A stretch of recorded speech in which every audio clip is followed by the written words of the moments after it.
The night train is not made of iron tonight. It's made of memories, gliding through moonlit valleys where fog hangs like lace between black pines. Down in the ravines, you can see pale mouthways abandoned adits breathing cool air into the dark. Above them, old roads cross the slopes with the slow confidence of centuries. And here and there stone ruts shine with dew, running too straight, too stubborn, to be accidents.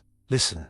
The wheels you don't hear still keep their rhythm. A sheep bell, a distant river, the soft thud of your steps. Everything falls into a measured beat, as if following a buried track. Travelers once complained of jolts in certain lanes, places where carts insisted on one path as if caught by unseen rails. Was it only erosion and habit, or is there something older underfoot?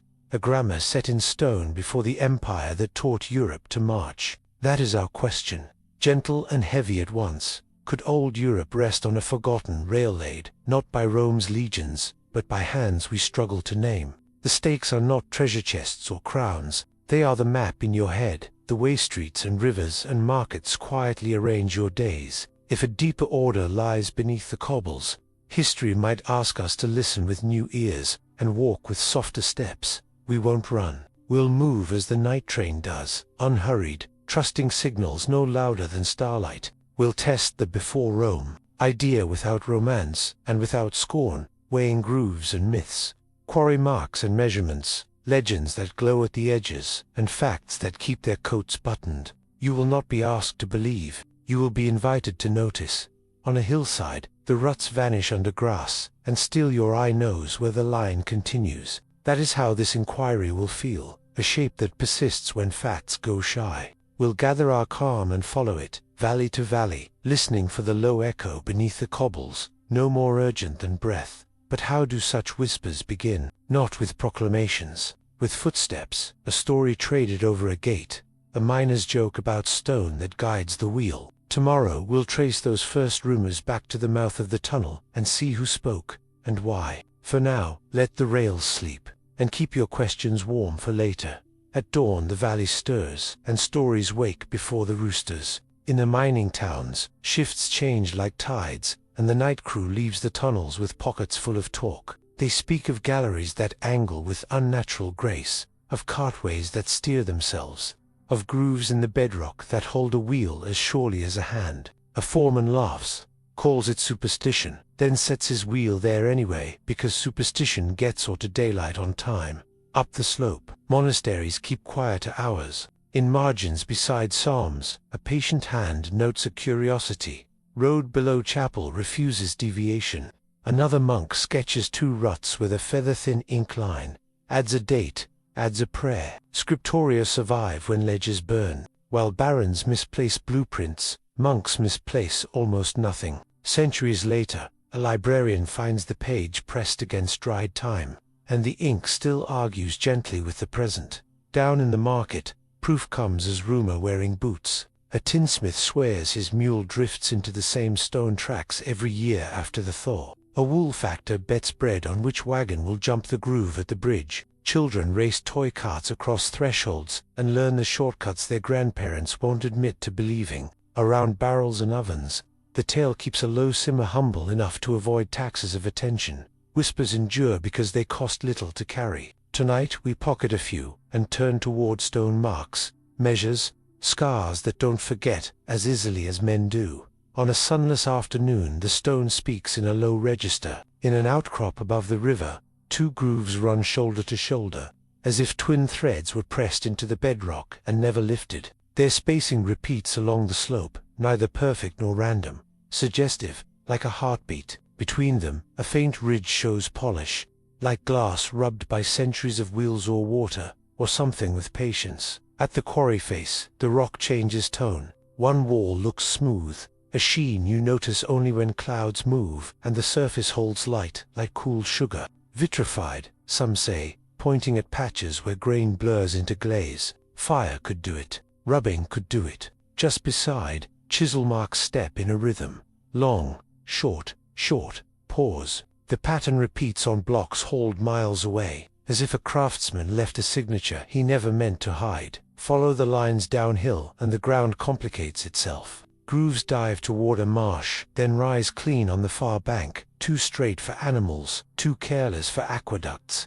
In dry seasons, wind pushes leaves along these tracks as if testing the rut. In rain, water chooses the same lanes by instinct, then wanders off as though embarrassed. Carts, possibly, early canal guides. Maybe, a set of rails that wore their iron down to memory. The stone shrugs, unwilling to flatter us. Either way, the pattern repeats across counties like a whisper with a map inside it. Next, we tried drawing it carefully.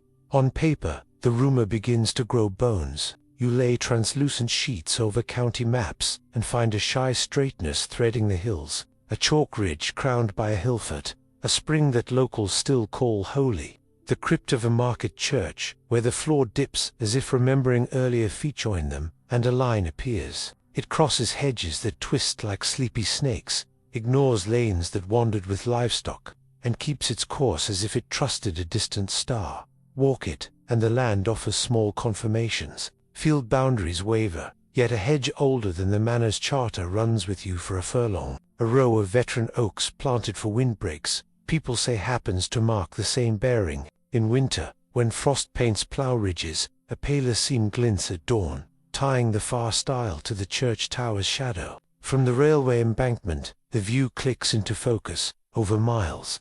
Minor knolls line up like quiet milestones. In town the straightness dives, but it does not drown. Doorways skew to meet modern streets, while cellars remember another geometry. A mason shows you a vault where two walls refuse to be square. His grandfather called it stubborn stone and built around it. The main drain follows the same odd bearing, not by plan but because old depth made new work cheaper. Under the cobbles, the city keeps a memory palace no one designed. Are these alignments coincidence, devotion's footprint, or logistics from a trade long forgotten? Hillfort, spring, vault, defense, thirst, storage make, a triangle that travelers would have blessed. Rome loved straight roads.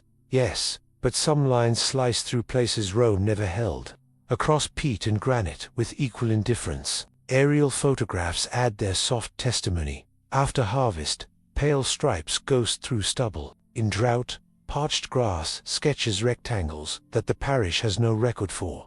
Straightness persists where memory frays. Perhaps roots hardened into shrines, or shrines attracted roots until map and prayer matched. We are not proving, we are listening. Next, we will try to place these paths on a calendar, centuries like stations asking which layers came first, which arrived late, and how many times one human line invited another to follow before Rome's banners learned the wind. People here already understood stone and distance. Along Atlantic coasts, long before iron, communities raised megaliths with patient hands, hauling slabs by sled and sea, setting chambers that catch midsummer like a held breath. Inland, timber circles echoed the same sky-reading skill. These were not ornaments of chance. They were calendars and meeting grounds, stitched to paths that moved salt, amber, and news dot. Then came bronze, bright and portable. Traders walked and sailed between islands and estuaries, turning oars into ornaments and axe heads, swapping language enough to haggle and songs enough to remember the way. A bead from the Baltic slept in an Irish grave. A Cypriot mold turned up beside a northern ford. Wagonways hardened under hoofs. Ferries chose steady landings. Makers, though they lacked the word engineer, knew ramps, rollers, levers, and plumb lines of gut and stone, and cut causeways across bog and beck. By the Iron Age, hillforts ringed horizons like low crowns. Blacksmiths kept smoky shrines to carbon and heat, drawing tougher edges from common earth. Fields fell into Celtic strips. Granaries stood on stilts. Trackways threaded heath with a confidence that hints at older guides. Tools multiplied, adzes, augers, chisels of many mouths. Carts with iron-banded wheels, clinchers and rivets. Measuring ropes knotted to learn the land by stride. Networks reached beyond daily hunger. News and tribute crossed seaways, fairs, and forest paths. Salt moved inland like weather. Wine rode outward in jars, whose shards still gleam in plough soil. No empire policed these routes, yet a quiet order appeared grown by custom, rehearsal, and the memory of travelers who favored the straight stretch when Pete allowed it. If grooves endure in bedrock, if alignments outlive maps, they may carry the print of these horizons. Next we open the workshop door, and ask how such lines were kept true with simple tools and careful eyes. Some skills grow so familiar they turn invisible. In the old quarries, fire setting pried, bedrock open, brush piled, blaze lit, then water dashed, so stone cracked with a sigh. The broken faces were trimmed with hammer and antler wedge, their scars regular, lime mortar, cooked from chalk in field kilns, stitched blocks into curves that carried load. Where mortar was spared, tight joints and pegs kept seams honest. Moving weight did not require iron rails. Sledges ran on greased timbers, oxen leaning like patient engines. Over marsh, they laid corduroy logs packed side by side so a path floated above hunger mud. On slopes, a ribbon of wet clay made a slipway at dusk. On flats, rollers and crowbars taught boulders to travel. Simple winches turned by teams, capstans anchored in stumps, and ropes twisted from plant fiber combined to pull more than any back could dream alone. Keeping a line true asked for eyes and string more than magic. Surveyors set sighting poles and stretched cord between them, plumb bobs trembling. A water trough leveled horizons the way a carpenter's eye checks a shelf. Where the ground argued, they built causeways, culverts of stone, and drains that remembered winter. Underground, galleries were braced with oak, smoke led away by vents, and lampsoot marked airflow like a finger. All this could feed a rail-like habit, grooves worn by gauges, sled routes hardened into stone, carts guided by ruts to spare animals and wheels. No parchment needed to advertise it. Knowledge lived in crews, oaths, wages, and a foreman's nod. Secrecy would follow as naturally as shadow. To guard veins, to hold a clan's advantage, to keep routes safe from raiders or taxes. The craft endures by being ordinary in public and exact in private. And that is where our trail now turns. Not every structure needs arches to stand. Some are built from vows. In valleys where, ran like veins, guilds learned to keep their own pulse hidden. A route that cut a day from travel. A ford that held in late winter. A tunnel that spared a king's toll. These were fortunes disguised as The plan lived in people. Apprentices who slept near the tools. Masters who spoke directions like blessings. Passwords traded between men marked by smoke and lime. Shrines did their part. A spring kept by a cult became a way station where the line was checked by prayer and practice. Feast days moved crews without drawing notices. Offerings financed repairs that no ledger named. Markers were carved to look like saints or animals, but a teamster knew that the boar's snout meant turn east at the alder, and the hand meant keep to the higher bank after rain. Silence was not romance, it was engineering. A secret spared a convoy, a habit saved a wheel. Maps were memorized to prevent confiscation, and songs folded bearings into rhymes for children who would carry the load when beards went gray. In troubled years the network narrowed to night travel and back roads. In safer seasons it widened again. As elastic as trust, we meet this world first, through hints. A charter scolding unauthorized ways. A border priest puzzled by carts that appear from under hill. A widow's ledger paying for the lanterns below. Soon, voices step out of the shadows. In a vellum itinerary rubbed thin by fingers. A traveler lists towns like beads, ford, shrine, bakehouse, then a curious entry underway to St. Berry. 2 candles length, pilgrims knew distances by feet and light. 2 candles for a hill that should take 4 sets, a question quietly on the page. In a later hand, a marginal note appears, paid for escort below. Where the fowl above the scribe leaves no map, only a habit of speech that assumes a road the surface does not show. Tax rolls murmur similar things. Arrive records tolls collected at the lower gate in a parish that has only one visible arch. Next line, lantern oil for deep road. The steward who wrote it worried about silver, not poetry, which lends the phrase a stubborn weight. Freight lists from a river town add their shrug. Wool bales from the upland arriving too swiftly in thaw to have slogged ice and clay. Someone knew a drier path when the fields went to soup. A monk copying sermons doodles to lines in the gutter and writes, "Wheel sings beneath." A miller's widow bills the abbey for broken sledge at Northmouth. A docket from a border post finds a carter for passing unseen. Then amends, fee remitted upon receipt for altar candles. None of these prove a tunnel. Together they hum like a choir far away. We could force the notes into a single tune, but better to keep the voices separate and listen for rhythm. The next work is patient. Compare dates, trace names, match ink to floods and famines. Lay the hints beside stone and spring. Somewhere the accounts will meet the earth. For now, we mark the margins and step toward the archives that hold their quiet thunder. Bring a pencil and warm patience. Proof limps in late because the ground is crowded. Rome arrived with a genius for reuse. Anything handy became Roman by employment. A straight line across heath. Pave it, milestone it, call it theirs. Cut stone near a ridge, face it anew, set an inscription, fold it into a fort. Later centuries did the same with pride. Abbeys cannibalized villas. Farm walls ate temples. Canals borrowed ditches. Railways sliced old embankments and called them sidings. What began guidance disappears beneath improvements that swear they invented order. Collapse hides what conquest misses. Timbering rots, roofs fall, drains choke. An opening becomes a hazard worth filling. Mines seal themselves with silt and springs. Earthquakes tilt a gallery that later maps red cliff. Fires glaze, frost shatters. The tidy logic of a route melts into landslip and scrub until the straightness is the way.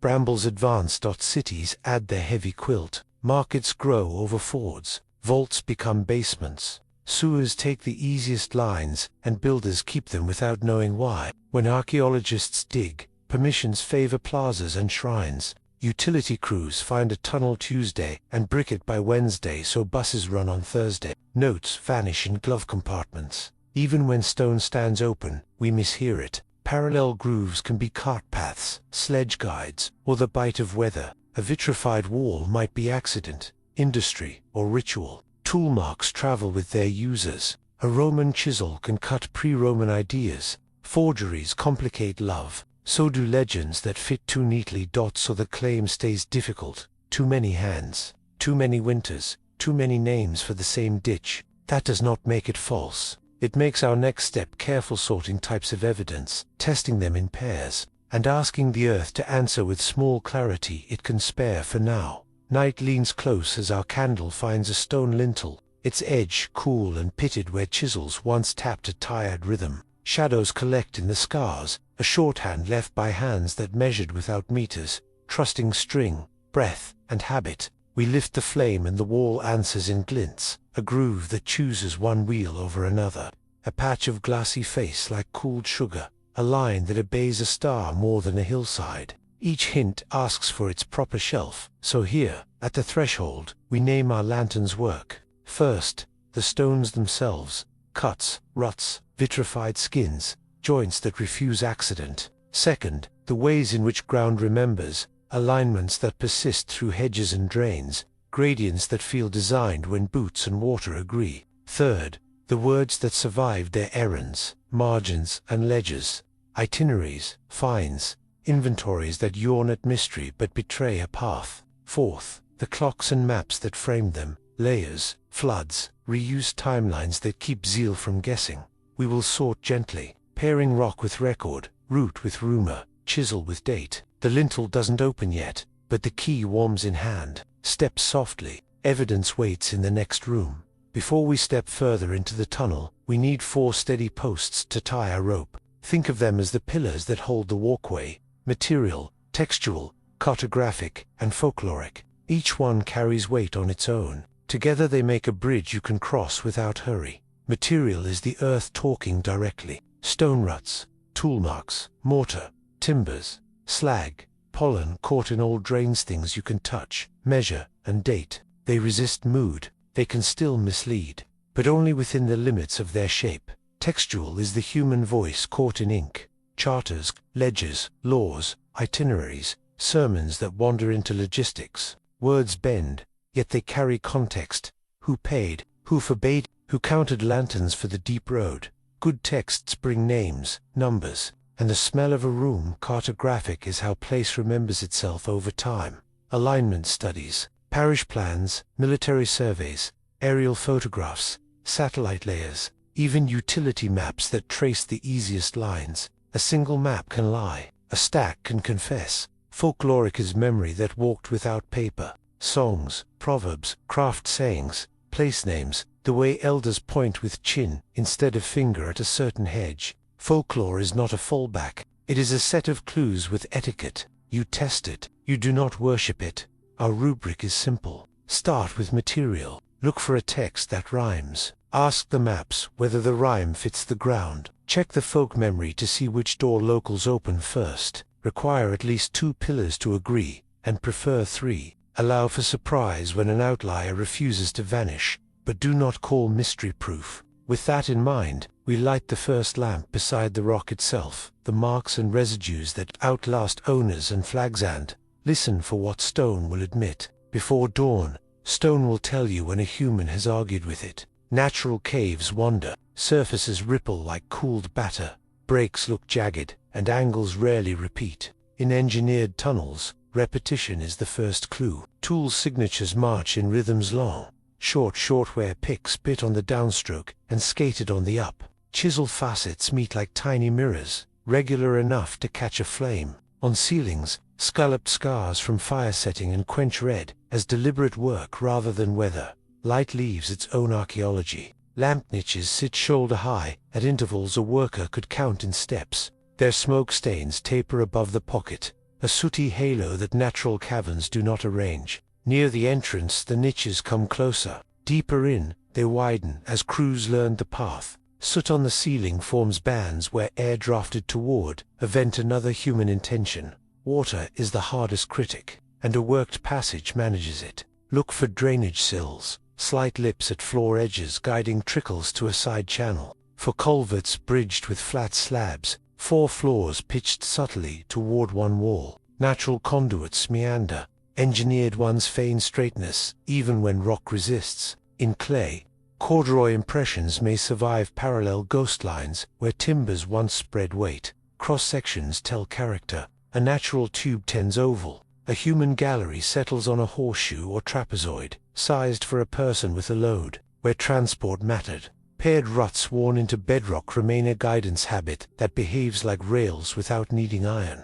Next, we follow those grooves. On open ridges you can kneel by stone and let your hands read what wheels forgot to hide. 2 channels run, spaced between a child's outstretched elbows and a tall man's. Across counties that spacing repeats. The floors are polished in streaks where load was heaviest. High spots shine, low spots hold grit. Edges round like river pebbles, as if motion returned season after season along the same decision. Ruts speak in profiles. Some are U-shaped, telling of carts whose iron tires rode low and shared the work. Others cut a cleaner V, the signature of sled runners that bit, then slid. In dry light catch a faint metallic smear along the ridge between, where hubs or nails kissed stone. On damp days, the channels gather a darker sheen, guiding rain to choose their way. Curves teach character. Where the path bends, the outer rut often deepens and rises a breath higher.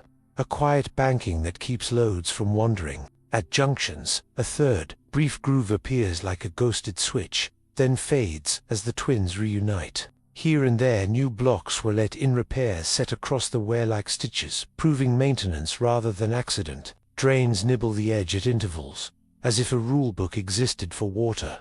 Is this merely habit, or the repeated gauge hints at agreement beyond one village, yet variations warn against romance. To decide, we'll ask the papers next. We'll write bills, toll lists, and travel notes that might whisper the width in words. The manuscript gives us a whisper, not a trumpet. A scribe in a riverside priory notes, swift underpassage when the heavens wept, then moves on to bread rations. Another, copying a saint's life, adds a side remark, stone road, beneath rain, fit for carts when fields are sorrow.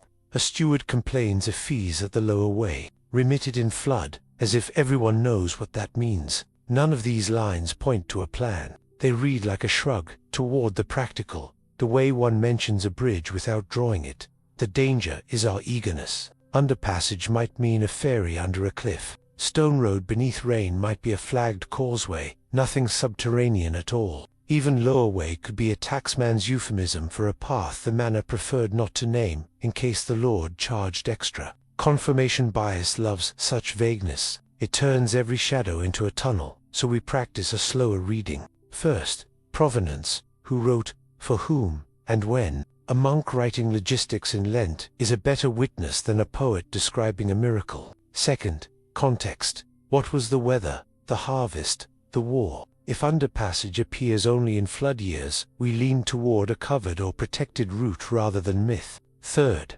language. Compare words across manuscripts from nearby houses. If 3 abbeys use deep road for the same parish crossing, the phrase gains weight. If a fourth uses it for a vaulted drain, we take note and keep our pencil light. Fourth, the company a word keeps. When stone road beneath rain lives beside expenses for lamp oil and fines for carts passing unseen, the cluster suggests something more than poetry. When the same phrase neighbors orders for flagstones and ditches, it likely means exactly that. Marginal drawings help or mislead. 2 lines and a dot can be rails or simply a board hand. We make no single sentence carry more than it can bear. Instead, we gather families of lines, date them, and place them gently against the ground. If the text hums and the stone answers in the same key, we listen harder. The next voice belongs to maps, the slow palimpsest of place that may steady or soften the manuscripts. Hints. Maps tell truths by what they show and by what they politely ignore. Parish plans love hedges, tithes, and ponds where geese belong. Pilgrim charts bless shrines with generous icons and let distances stretch or shrink like ribbon. Military surveys measure angles, heights, and roads that armies can march. If a line runs under hill or inside rock, early charts would rarely crown it with ink. What cannot guide a mule or a regiment seldom earns a symbol. Even when a draftsman knew more, discretion had its own geometry. Estates prized shortcuts that dodged tolls.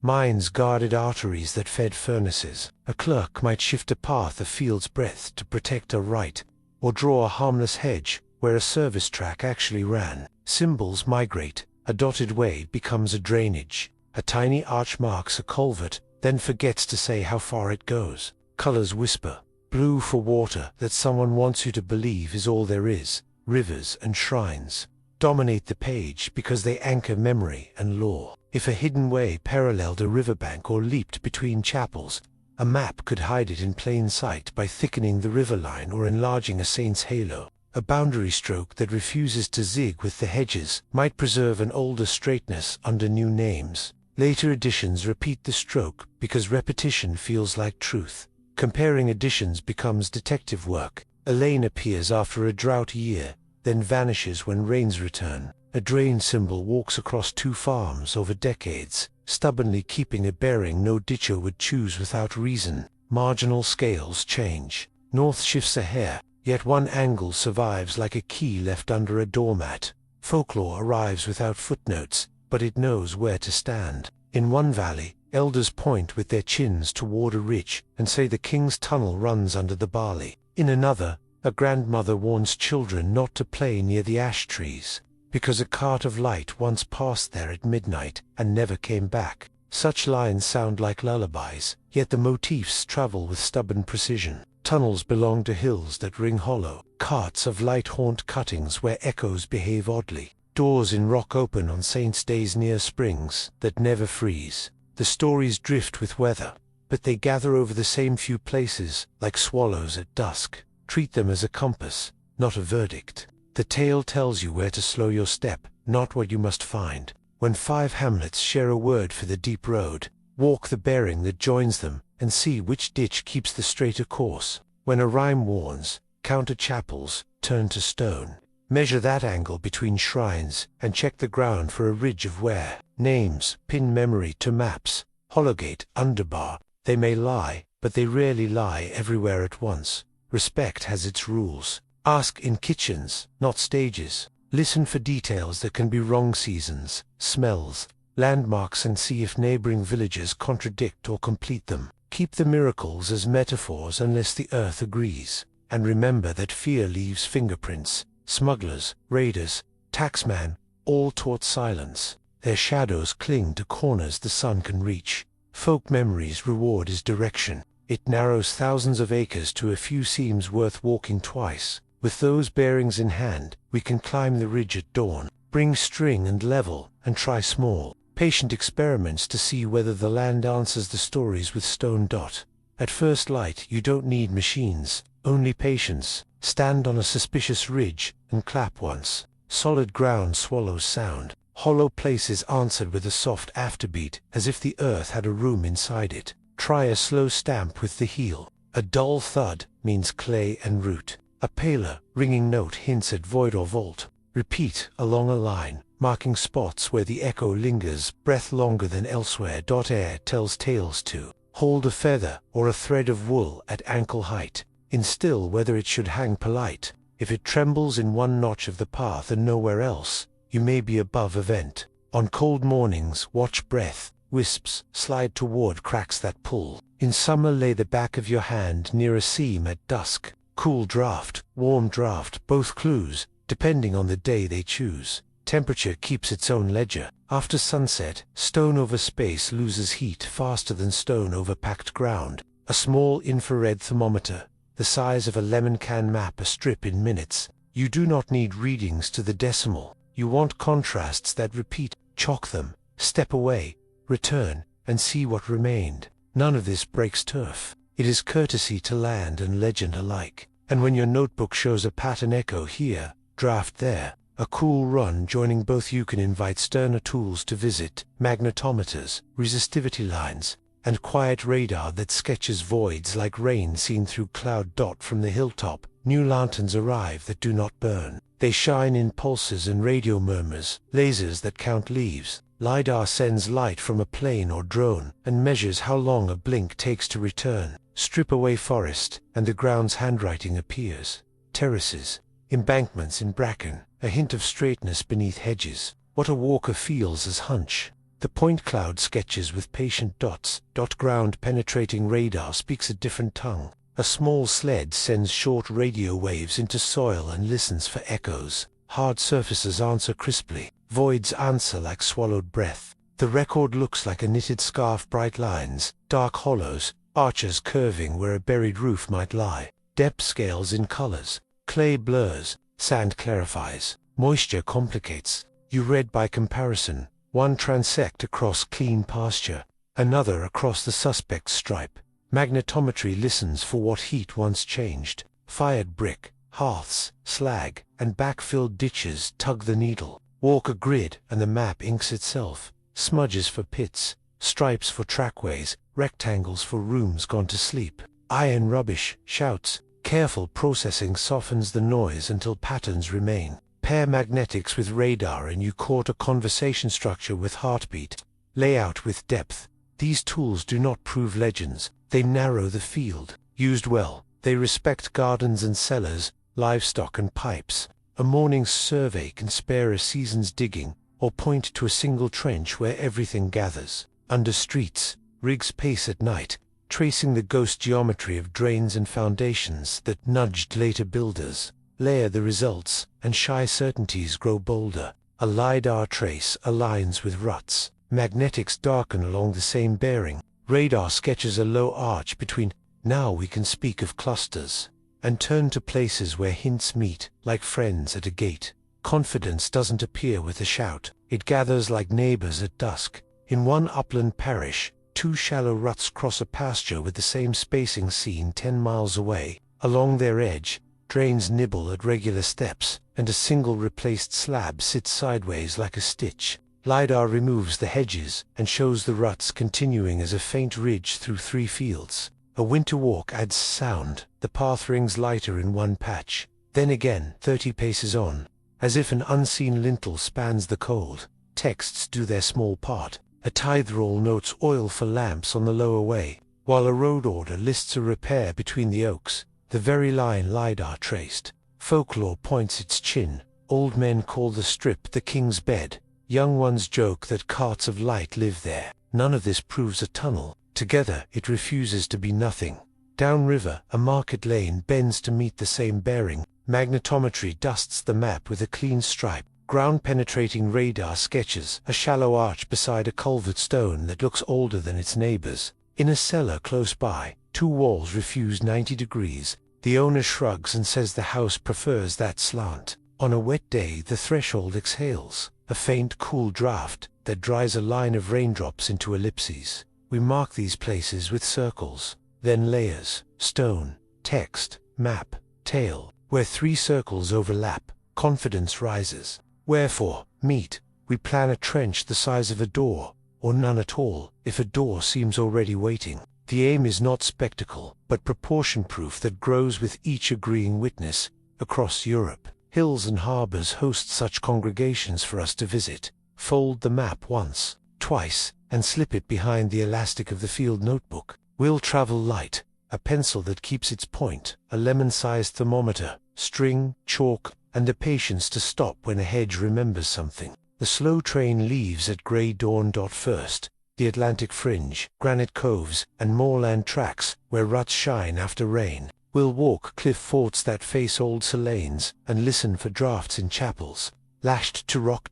Then the river kingdoms, Loire and Rhine, Elbe and Po, bridges, wine, roads, vaults that argue with right angles. We'll meet archivists who smell of dust and time, and read margins that kept lamps lit. South, to limestone belts, karst that hides entire villages underground. Here LiDAR thins forests, radar hums over terraces, legends of carts of light sit under fig trees. Eastward, the steppes edge in amber roots, barrows, salt tracks, corduroy buried in peat, parish names that whisper hollow. Finally, the peninsulas where mountains meet ports, engine rooms of later empires, layered with earlier straightness. Between stops we'll draw what the land admits. Stone, text, map, tale. The notebook will swell, not with certainty, but with places worth a second look. The western edge of Iberia sleeps with one ear to the surf. Cliffs of granite lift their shoulders against Atlantic weather,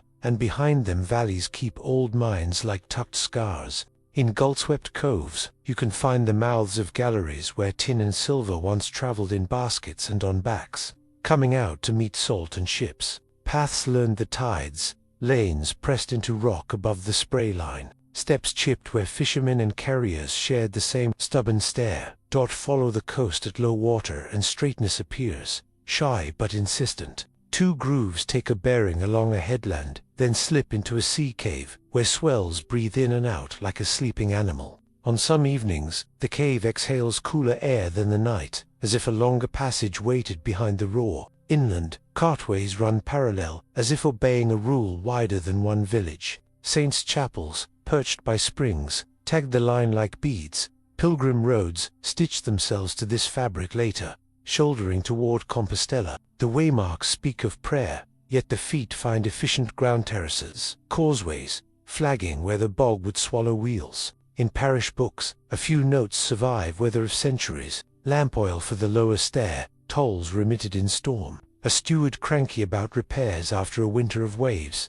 None of it demands a hidden corridor under the coast, yet the pattern repeats enough to deserve a quiet look. Ruts with a common gauge, sills that manage runoff, cellar walls that refuse the grid above. LiDAR, where the eucalyptus thins, suggests terraces that keep a bearing straight, toward a drowned arch.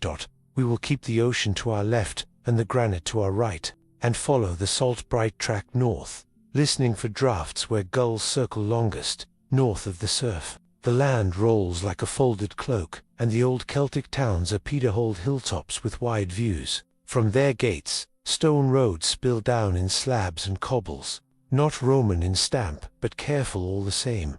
Drainage lips chipped into edges, culverts bridged with flat boulders, curbs that keep carts true when frost quarrels with clay. In the wetlands, causeways cross peat on ribbed spines of oak and brush, a corduroy woven long before legions brought survey chains. The workmanship is modest and sure, the kind that expects winter to come and argues with it in advance. Stand on one crown at dawn, and a line begins to persuade the eye. Another hillfort answers across 2 valleys. Between them sit a spring chapel and an ash grove, where votive blades were found. Walk the bearing, and you notice how hedges lean, and how the field walls, for all their wiggle, keep giving you back the same angle. Sanctuary enclosures recur at just the places a traveler would pause, where a ford narrows, where a ridge hands views forward like a relay. Straightness here does not feel imperial, it feels rehearsed. Roots and ritual share an axis, as if trade learned liturgy, or the other way round. Aerial images add their murmured assent, pale stripes in stubble, parch marks in drought, a stubborn stripe beneath a modern lane. The Roman road toward Gaul later rides the same back, claims the gate, and leaves milestones as proof of custody. Chalk and limestone keep promises. In Gaul they open like loaves, pale at first, then strong where the beds grow thick. Along river bluffs, mouths widen into galleries that breathe cold even in July. Locals call them quarries, and many are blocks-fed abbeys, bridges, quarters of towns, yet some passages run past utility. Quietly, they hold a course when stone quality wavers, pivot at angles, and carry niches in pairs. Moved by rule, walk by candle, and the walls show a script of picks. Long, short, short, pause. Crosscuts meet like ribs. Pillars wear numbers that seem older than last extraction. Here a sill channels winter seep to a trench. There a ledge sits at wheel height for a hand. A roof bears scorch and shine, the signature of fire setting followed by water. Farther on, a slot between pillars is too narrow for carts, yet polished waist high. Sledges or rails once guided loads. Town records remember them as carreries and catacombs, tidy names for public comfort. But a few entrances align with vanished lanes. A few exits rise under churches whose floors tilt against the streets. A merchant's list shortens travel between sister markets more than weather allows. A steward complains that tolls leak below. The label may overwrite an older use. Like fresh mortar hiding a seam, the Armorican coast keeps its counsel under a grey-green sea. On promontories where heather leans and gulls ride the wind, villagers tell of night carts, their wheels whispering without iron, slipping along the cliff's back, while storms argue with the surf below. The carts carry no drivers in the tail, only lanterns that bob like slow fireflies. Children are warned to look down, not chase the lights. The ground there rings thin, as if a hall hides in the chalk and waits for weather to forgive. Men here stand like listeners. Around certain stones, the same story circles each generation. A king's tunnel runs from this rock to that chapel. A dry way when the headland locks its teeth against rain. On feast nights, elders count heartbeats between waves and swear they hear hooves beneath the sod. A farmer digging a ditch strikes a ledge smoothed like a barge's side. He lays turf again and speaks of turnips, secrets learned to dress as vegetables in these parts. Paths behave like accomplices. A hedge refuses a sensible bend and holds a bearing toward paired chapels, whose doors never face each other, as if to keep a confidence. In lean winters, parish rolls note candles for the deep road by the stones, and fish arrives inland faster than thaw permits. One priest calls it grace, another keeps a key that fits no parish lock. The cliffs offer plausible kindness. Between storms, a dry corridor would spare oxen and avoid the razor eddies at the point. Lantern niches on sea cave walls sit at shoulder height where no tide reaches. Smoke halos above them darken the limestone like old breath. Not proof, only invitations. Straight ruts on headlands. A banked turn where no cart should risk speed. A draught that cools a fisher's lip, even in a gust. When the wind lowers and the bellies of clouds grow silver. The coast feels practical again. Stories hug the promontories for a reason. We follow them south along the long sleeve of Aquitaine, where rivers braid and markets remember distance better than maps. The tide keeps quiet counsel. Between the Garonne's brown shoulders and the quieter folds of the Dordogne, trade learned to breathe with water. Vintners rolled barrels toward river quays when levels fell. Bargemen watched sandbars grow like sleeping animals. In flood season the world rearranged. Roads dissolved to silt. Ferries ran slant, and markets waited for dry letters. Yet wine still reached depots on time, and troop wagons took routes that maps forgot to print. Hydrology writes motives that speeches decorate. What looks like legend is often logistics wearing mist. Floodplains keep to clocks. The river's pulse and the groundwater's slow tide. Where natural levees rose a foot or two, lanes could cling to the higher back of earth. Where back swamps lingered, causeways and corduroy bought passage week by week. Under the alluvium, terraces offered firmer ribs. A shrewd path would sniff them out, stepping from gravel to gravel, like crossing a stream by stones. Wells along suspected lines taste alike, cooler, iron-sweet, hinting at a shared lens beneath. Look closer at the wine towns. Quarries pocked the limestone, then became caves for barrels. then linked as cellars, no taxman fully mapped. Some corridors keep a suspicious straightness between river stairs and upland lanes. Lamp niches soot dark above shoulder height. In wartime, billets filled the streets while messages moved below, dry when the keys drowned. A clerk records repairs to the lower way after the winter flood. Another, toll forgiven for passage unseen. None of this proves a grand hidden road, but each line leans in the same direction. Between two white cliffs, the sea behaves like a moving wall. On clear days, the chalk ridges on both shores seem to nod across the water, as if a single spine ran from headland to headland under the tide. Fishermen pass tales of blowholes that breathe, of wells that taste brackish, of chalk pits whose floors ring hollow when the foghorn sounds. None of it is map-worthy. All of it points down.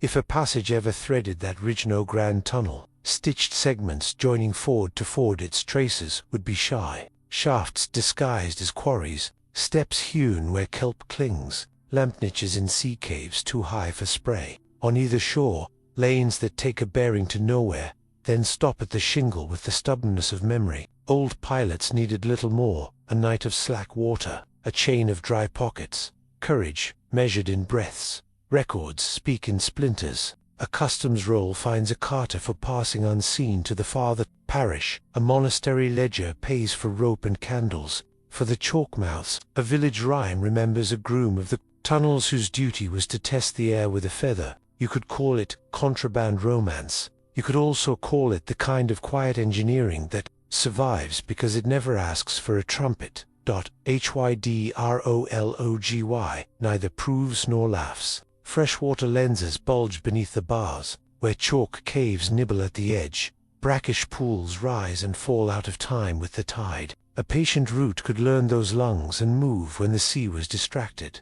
The idea remains tender, but its echoes travel. Across the narrow sea, Brittany and Cornwall exchange glances in granite and song. Their headlands keep similar secrets, their legends name similar lights. We sail quietly toward them next, across the water, to headlands face like relatives. In Cornwall, lanes fall to coves where quartz glints under kelp. In Brittany, granite rises, yet the stories rhyme. Night carts with lamps slip along the cliff's back while the surf rehearses thunder. Children keep to the gorse path because the ground rings hollow near Saint's stones. Elders point with their chins toward paired chapels and say a dry road runs there when storms own the sea. Ruts shine after showers on both coasts.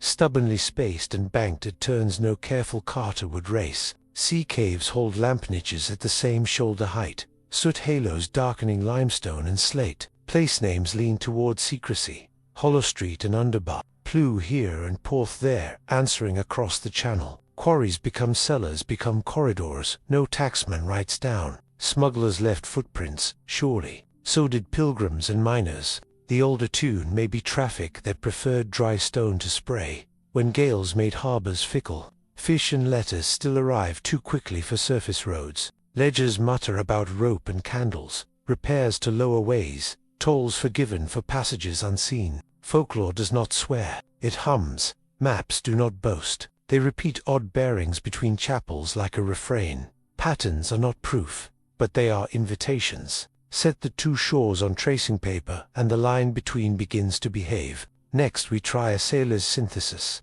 Lay rock, text, map, and tail over the tide and see what shape refuses to wash away. Draw a slow line from Iberia's granite coves to Brittany's headlands, across the chalk gate of the narrow sea. The line is not a highway, it is a habit. Tin and silver leave galleries, salt and wine meet them at mouths. Pilgrims take the driest terraces, where floodplains sulk. Causeways and cellars keep cargo dry. Where cliffs quarrel with weather, straight cuts slip into sea caves and surface beside chapels. The ruts keep one spacing. Lamp niches perch at the same shoulder height. Parish rolls mutter about lower ways. Tolls forgiven in storm. Repairs to passages no map admits. From Galicia through Aquitaine to the Loire's mouth, along the Armorican sleeve and east beside Channel, a corridor begins to appear, not continuous, but patterned. Segments likely braided, some raised, some recessed, some underground. Ferries stitched gaps.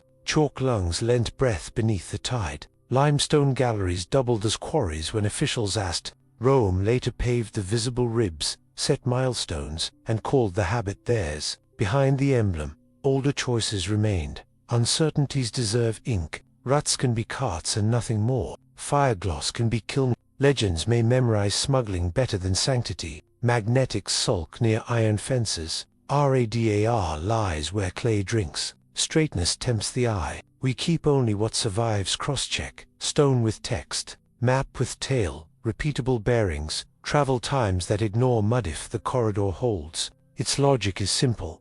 A Western network tuned to water, timed to tides and floods, favoring ridges and chalk ribs, guarded by craft and discretion. It moved ore, salt, letters, fish, refugees, and later, relics. It taught Europe to think in lines before Rome taught it, to count them, to test the thought. We leave ocean weather for another frontier, where peat remembers like parchment, and islands speak in stone. Northward, the Northern Arc. Conquerors seldom start with blank paper. They arrive with standards and engineers, look around, and ask what already works. If a Western network threaded coasts and floodplains before the eagles flew, Rome's surveyors would have noticed habits in the ground, ruts that spared animals, ridges that stayed dry, galleries that coughed cold air. It is cheaper to claim than to invent. A beaten line becomes a via. A fairy rhythm becomes a schedule. Reuse wears a Roman face, paving laid on a straightness older than the map. Culverts deepened where drains already knew the slope. Embankments lifted on ribs that peasants called by other names. In chalk and limestone belts, quarries fold into catacombs, then into storage. The inscription is new, the geometry familiar. A road that pretends to be first may simply be the first to boast out loud. Documents encourage the illusion. Itineraries list mansionese with intervals, as if gaps were created by decree rather than selected from custom. Practical genius means borrowing routes a mule can love in February. Where earlier lines falter bogs headlands, winter floods Roman works, stiffen them with causeway, bridge, or cut. Yet the waypoints still glance toward the same springs and chapels that anchored travel before legions signed their names. Adoption shows in small betrayals. A milestone keeping company with a saint's stone. A fort's gate aimed at an alignment no manual demands, except that a market favored it long ago. Even famed straightness bends to catch an older bearing over the rise. If so, the Western Arc is not erased by Rome. It is clothed. To test the fit from another angle, we follow the line inland, where rivers braid into roads and the hills of Central Europe keep their own quiet ledger of reuse. Their older spines meet imperial craft again quietly. From the last salt marsh the land gathers itself, shrugging off the ocean's breath. Vine rows rise like waves frozen in place, and ahead the horizon roughens. The spine of the massif, darker with pine, speckled with basalt scars. Our quiet train leans inland and the air changes, tone less gull, more bell. Rivers that were once our guides turn childlike again, tumbling out of ravines, writing quicksilver arguments across stone. Here roads behave differently. They thread saddles, taste passes, and learn respect for whether that comes sideways. Mule tracks bite into schist, cartways climb by ledge and ledge, their ruts pinched closer where wheels feared the edge. In cliff's shade, mouths open galleries first called quarries, then cellars, then simply the below. Springs rise cold enough to numb the tongue, and chapel doors face wind like shields.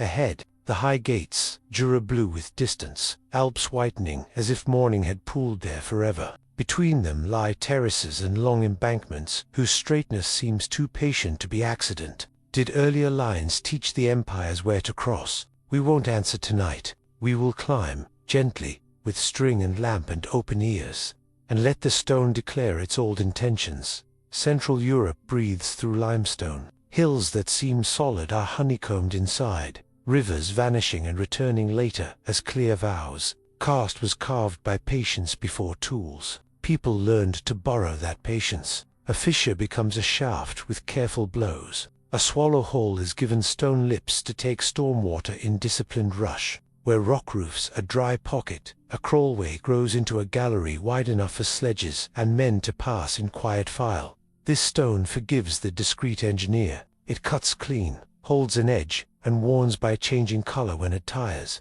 Smoke traces draft like charcoal on paper. Drips show where to trim a sill so winter seep finds a culvert, not the floor. With lime burned nearby, joints can be made to breathe.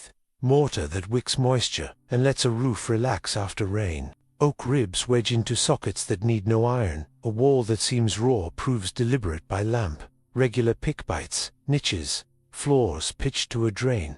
Cast invites invisibility. Quietly, entrances hide in thickets or under modest lintels. Yards inland, a passage meets a doliny, where carts can turn without witnesses. Above, farms carry on. Below, a dry season road stays true when surface tracks dissolve in spring. In war, such rooms become hospitals and depots. In peace, they cool cheese and keep wine honest. The land remembers without boasting.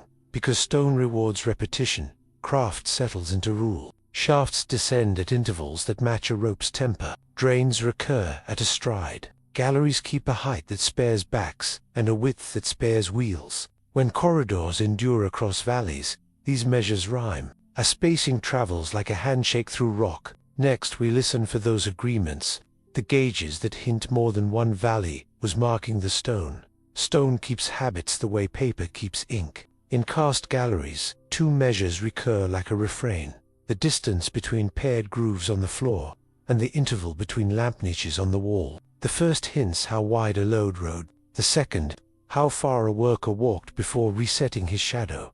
Grooves measure with a comforting sameness about the span from a tall man's shoulder to fingertip. Variations exist, but they cluster. Where slopes tighten, the ruts pinch. Where corners lean outward, the outer rut rises a breath. Banking for sledges. Repairs respect the spacing. New stones let in across where keep the twin channels true. As if a rule lived in memory. Lamp niches tell time and teamwork. Set at shoulder height, they repeat. At steps a crew can count. 13, sometimes 15. Soot halos widen near junctions, narrowing again in straight runs, implying planned pauses. Farther in, a double niche appears, one for the lead team, one for the return. Such regularities whisper gauge. Without iron, wheelwrights and sledge builders would learn to match the stone, not fight it. Foremen pass measurements the way bakers pass heat. A width becomes a dialect. A valley or two becomes a language. Follow that language east, and it grows clearer. Trackways sharing the groove spacing slip from cast to river flats and back, keeping company with springs and old ferry stairs and quiet weirs. The pattern draws toward a patient teacher, the Danube, where towns measured distance by water and winter together. Along the middle Danube the water does most of the talking. Barges nose along, hugging eddies, waiting at weirs. Crews know where wind funnels, where gravel shifts after spring, where a shoal will eat a hull if pride rows straight. Towns sit like beads on a string, each with stairs, ropes, and a clerk who measures grain by the river's mood. Beside this choreography another path keeps pace. In limestone bluffs, discreet mouths open to galleries near the bank, rising where floods bully the quay, sinking where cliffs squeeze the road. Floors show twin ruts, walls carry lamp niches in even steps. Drains sip toward Delines inland. A cart here moves when ice pins boats, or when war claims bridges. Redundancy looks like prudence, not romance. Between river and underroad, small doors stitch. A cleft behind a boathouse becomes a ramp. A cellar beneath a granary remembers a straighter age. A stair in scrub reaches a terrace that meets towpath. Pilgrims borrow the shade. Messengers borrowed the dryness. Smugglers borrowed the silence and pay with rumor. The pairing continues, along tributaries, Sava, Drava, in valleys teaching the same lesson. Use water when it gives, stone when it takes. Flood years push traffic inside. Drought sends it back to barges. In time to routes learn each other's timings, until the system behaves like one creature. Ahead rise the knot of passes. Where rivers split and cliffs agree on winter, the underroad must gently climb or discover a quieter intelligence through the mountain itself. Asterisk at the foot of the pass. The sky changes its handwriting. Clouds stall on the ridge and shake out snow as if emptying sacks. In 1 hour the mule track is a rumor. In 2 the wind combs the drifts flat, hiding cairns like sleeping animals. Guides listen, shrugged, and point not upward but sideways toward a rib of rock that keeps its own weather.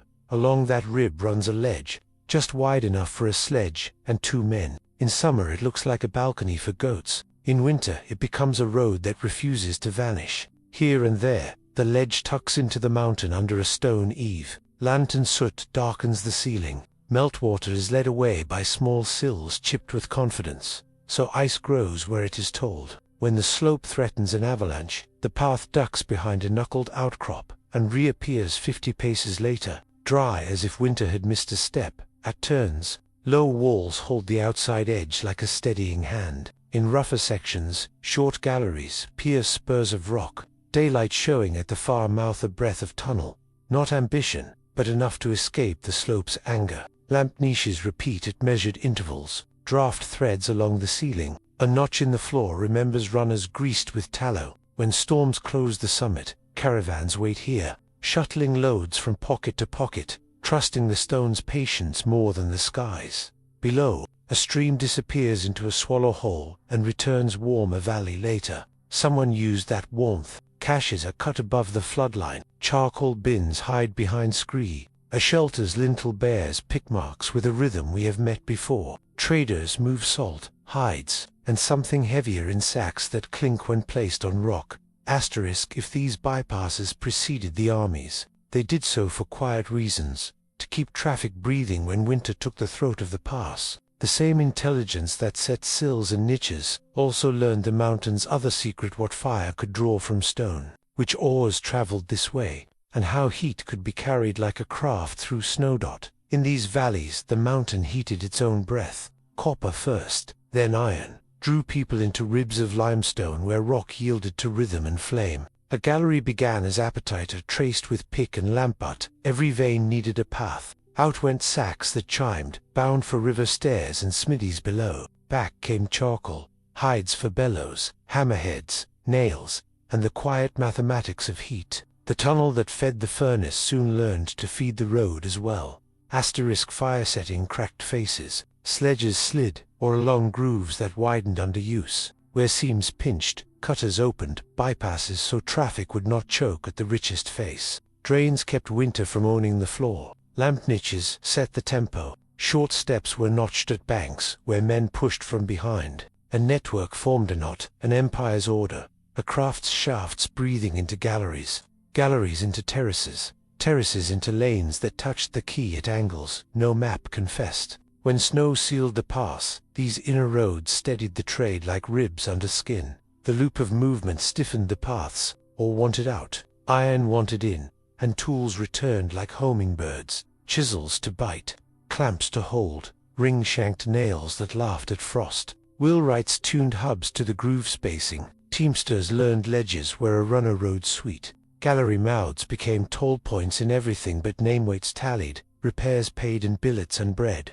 Even when seams went lean, the corridors did not forget. They cooled cheese, hid letters, and kept a winter market alive by lantern light. When drifts owned the surface road dotted certain bends, someone set a small image in a niche, a copper hand, a boar, a simple cross-cut on the quick. Shrines anchored memory and truce. Caravans laid down quarrels at the threshold, lit a stub of tallow, and passed in order. The next rooms belonged to such sanctuaries, stone places where work met vow, and the underroad kept its breath. Steady springs keep old appointments. Before borders, people noticed where water rose sweet from rock, where winter stayed mild at a cave mouth, where mist made halos. They left offerings small enough to carry, a pin, a bead, a coin, blurred by fingers. Later, altars replaced ledges and chapels grew around the habit of pausing. On maps, the shrines look devotional. On the ground they are waypoints, set where routes meet like threads pulled through the same eye dot. At one hillside, a font brims under oak, and uphill a doorway, plain, opens to a cool draught. Pilgrims wash, porters pass, both borrow the stone seat under the lid. Farther along, a cross stands on a saddle where the wind goes two ways at once. Beneath it, a terrace shadows the curve of a buried gallery, lamp niches reappearing inside like pulse marks. Offerings accumulate in the crack, rosaries, broken nails, marbles, stub of a tallow, twist tokens from work and prayer. Processions teach the path without naming it. Feast days string lanterns from shrine to shrine along a bearing that ignores newer lanes. The music keeps feet together where the hillside would scatter them. Traders time journeys to those nights, letting crowds hide their cargo and candles explain their light. A priest hears confessions at the spring and pauses, listening to air run under the stone like a second stream. Pilgrims think they are following saints. Often the saints are following water and rock. Ways become holy because they already cared for tired bodies. Dry footing, sweet wells, roofs that do not fall. The surface ritual transforms the underroad into memory that can be sung. Next we step closer to the rites themselves, the gestures, quiet and true, and words that taught patience to traffic, so engines could be people without losing speed. Apprentices learned by lantern, not lecture. At the cavern's mouth a master checked knots, then led them down until day thinned to a thought. Lamp niches stitched the wall like patient stars. First lesson: balance scary weight, without arguing with stone. Listen for the draft that hints at a door no map admits. Words came sparingly, each tied to a task. A blow had a name, so did the pause that keeps water obedient. The master showed how soot writes wind, how a drop hesitates before it falls, how grooves confess the load they prefer. Then the promise, spoken low: protect the root, share the measure, guard the mouths, in famine and in war. No thunder, only hands on the same rope. Dot marks sealed memory. A notch under a ledge meant danger. 2. Rest. A triangle near the ceiling. A second exit. Songs kept cadence, verses counting steps between niches, telling where to lift the sled at the rise. At winter's end, an apprentice stood alone between lamps and repeated the path aloud, then walked it in darkness, fingers reading stone. Some called it a cult. It was a craft that needed silence to stay safe and useful. Secrecy defended the weak from tolls, raiders, and collapse. Even when proud roads grew above, the oaths remained. Speak plain to the surface. Speak exact below. Enough fragments, survive marks, verses, bearings to sketch something larger. We climb now to daylight and spread the scraps, building the composite map that shows where many small truths hold hands. Spread the sketches on the table. Ruts rubbed smooth in cast galleries. Lamp niche intervals that count like rosary beads. Cellar walls in riverside towns that refuse right angles. And lidar lines holding a bearing when hedges wander. When we stack them, a lattice begins to show through the paper, faint and insistent. From alpine forelands, ribs drop toward the Danube like fingers. Along them, twin grooves repeat a familiar span. East and west, tributaries echo the spacing, and small mouths open in bluffs where floods bully the quay. Farther south, ridges remember sled runners, then hand the measure north again as if passing a tool. The imagined diagram is not a single road, but a mesh.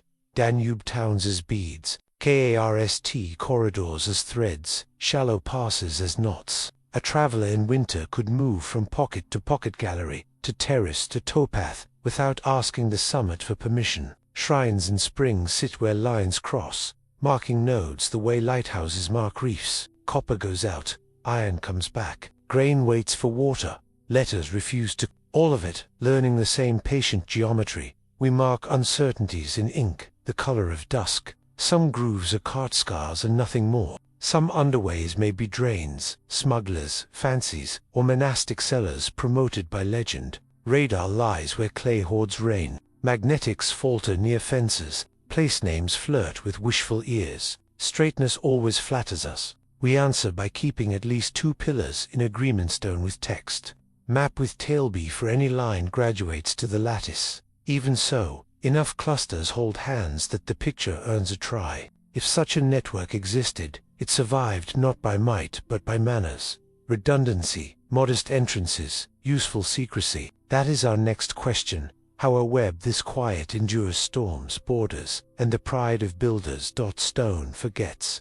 But slowly, roofs sag, props rot. A winter of thaw and frost turns galleries lopsided. One spring a swallow hole drinks too much, and the floor slumps. Another, a boulder seals an entrance. Silt does the quiet work of centuries, packing drains until water chooses chaos again. Lamp soot fades. Grooves blur under cattle and cart.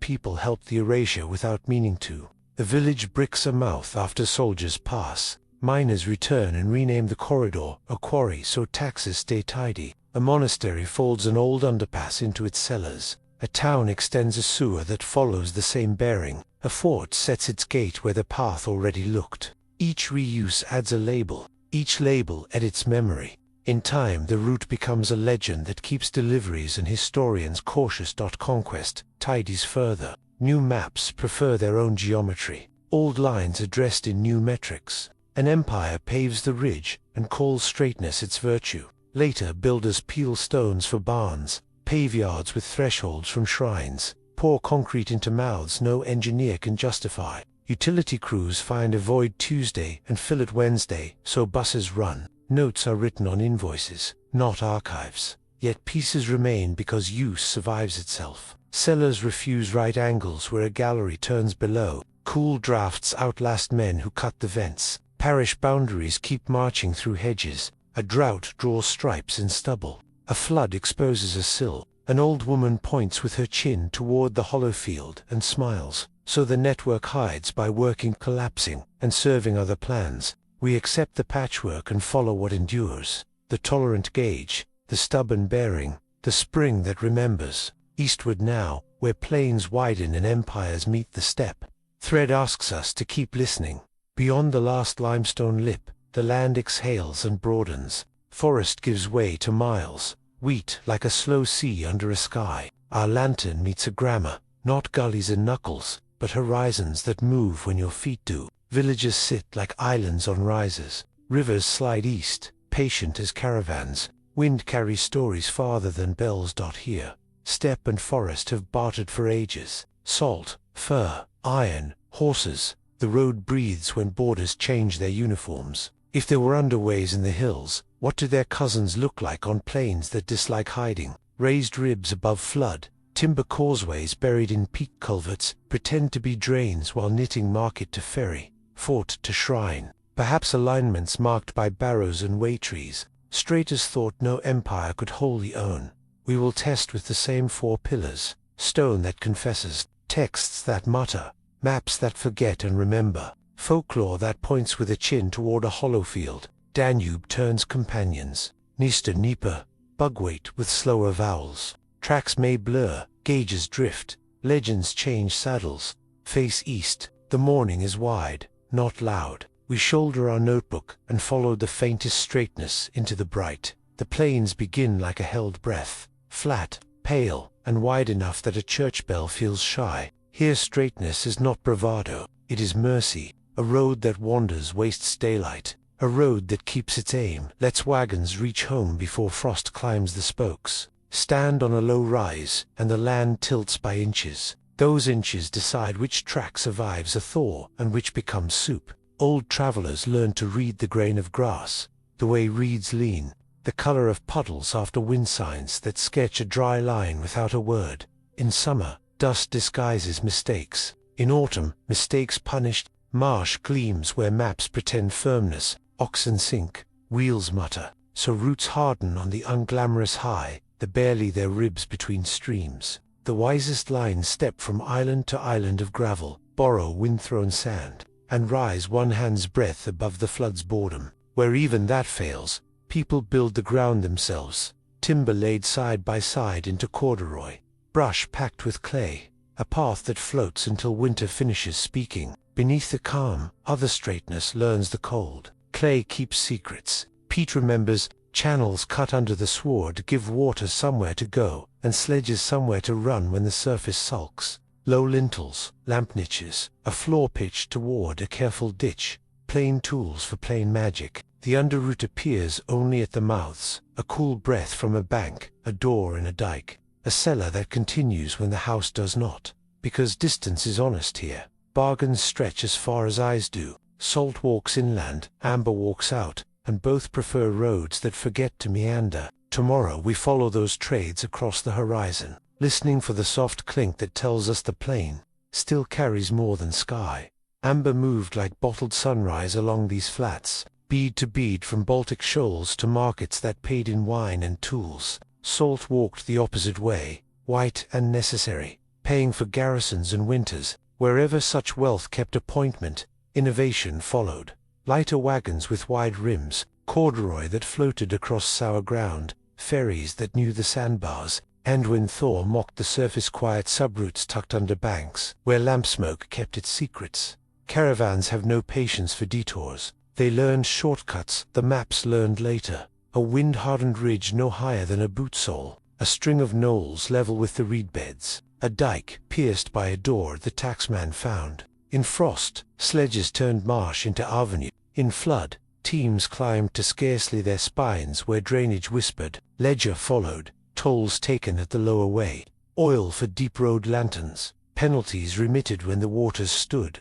Place names remember the bargains, amber bar Hollowgate while shrines sprinkle root at the speed of a tired ox, a chapel at noon, a well by dusk, alignments persist where hedges bend, a parish boundary keeps a bearing that ignores later fields, repair logic hints habit, planks replaced in pairs, ruts stitched with cross-laid stone, drains cleaned in the same week every spring.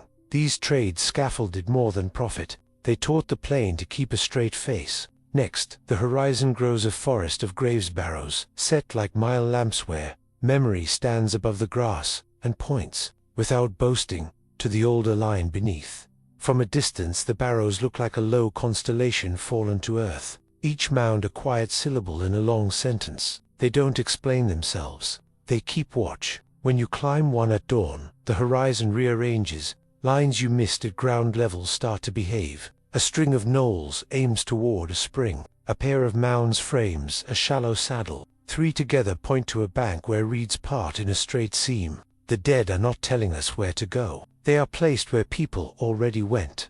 Digging is for archaeologists, not for us tonight. We read by light and wind. Many mounds sit on the firm back of gravel bars or the edges of old levees, just high enough to stay honest in flood. Beneath, discreet mouths, open stone lips in the bank, a cool breath at the ditch, a lintel under turf that taps when you heel it. Lamp niche, soot on the hidden wall suggests visits after harvest. Perhaps to pass letters, perhaps to move salt without waking mud. Barrows borrow the vantage, not the origin.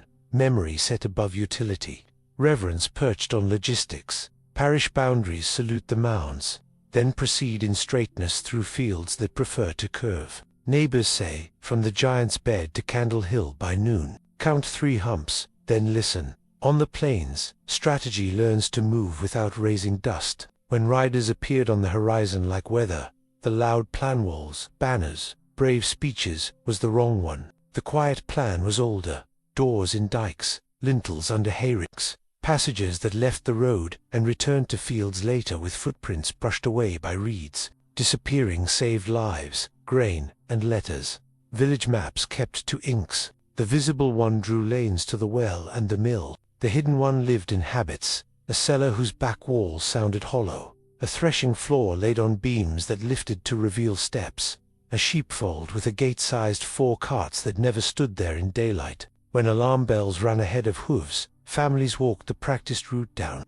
A cross, an up carrying bread, icons, and a coil of rope. Fires were banked behind stone, so smoke chose a vent, and faded like quiet breath. Beneath the fields, low galleries threaded like roots. Lamp niches sat low to mute the glow. Soot circled the ceiling in thin, disciplined bands. Air shafts wore disguises, a discarded well bucket, a brush pile always green, a hive no one dared move. Caches stood above flood-reach jars of grain, salt wrapped in leather, spare axe heads, a roll of messages sealed with wax and patience. In some places the passage widened into a listening room, where a guard could feel hooves through stone. Every escape welcomed pursuit. Decoy mouths lured strangers into cramped dead ends. A second door opened toward the levee, where a narrow culvert, dry in summer, carried feet in single file. Horses balked, carts could not follow, and silence reclaimed the track. After danger passed, people surfaced by hedges farther on, stepping into ordinary work, as if late for chores. These tunnels were not glory, they were continuity. They protected seed and elders, tools and names. And when the storm was hunger rather than steel, the same routes ferried sacks between granaries without meeting mud. In the lowlands a river does.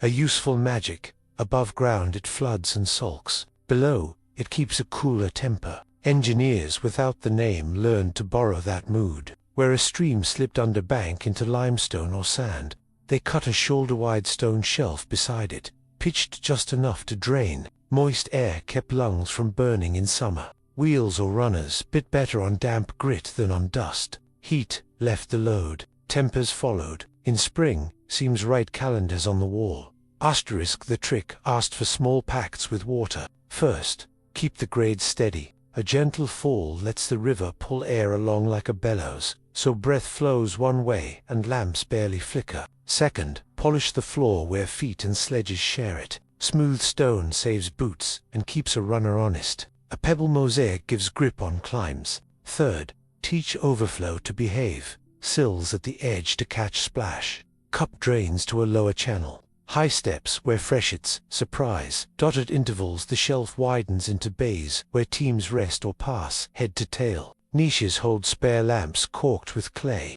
Hooks hammered into the wall let ropes guide loads along corners slick with spray. In winter the place stays warmer than the plain. In heat it is a mercy. Cheese set on the shelf firms. A messenger leaves without a blown horse. Above, the road remains ordinary. Below, the river trades shelter for hints, a draught that smells of stone and mint.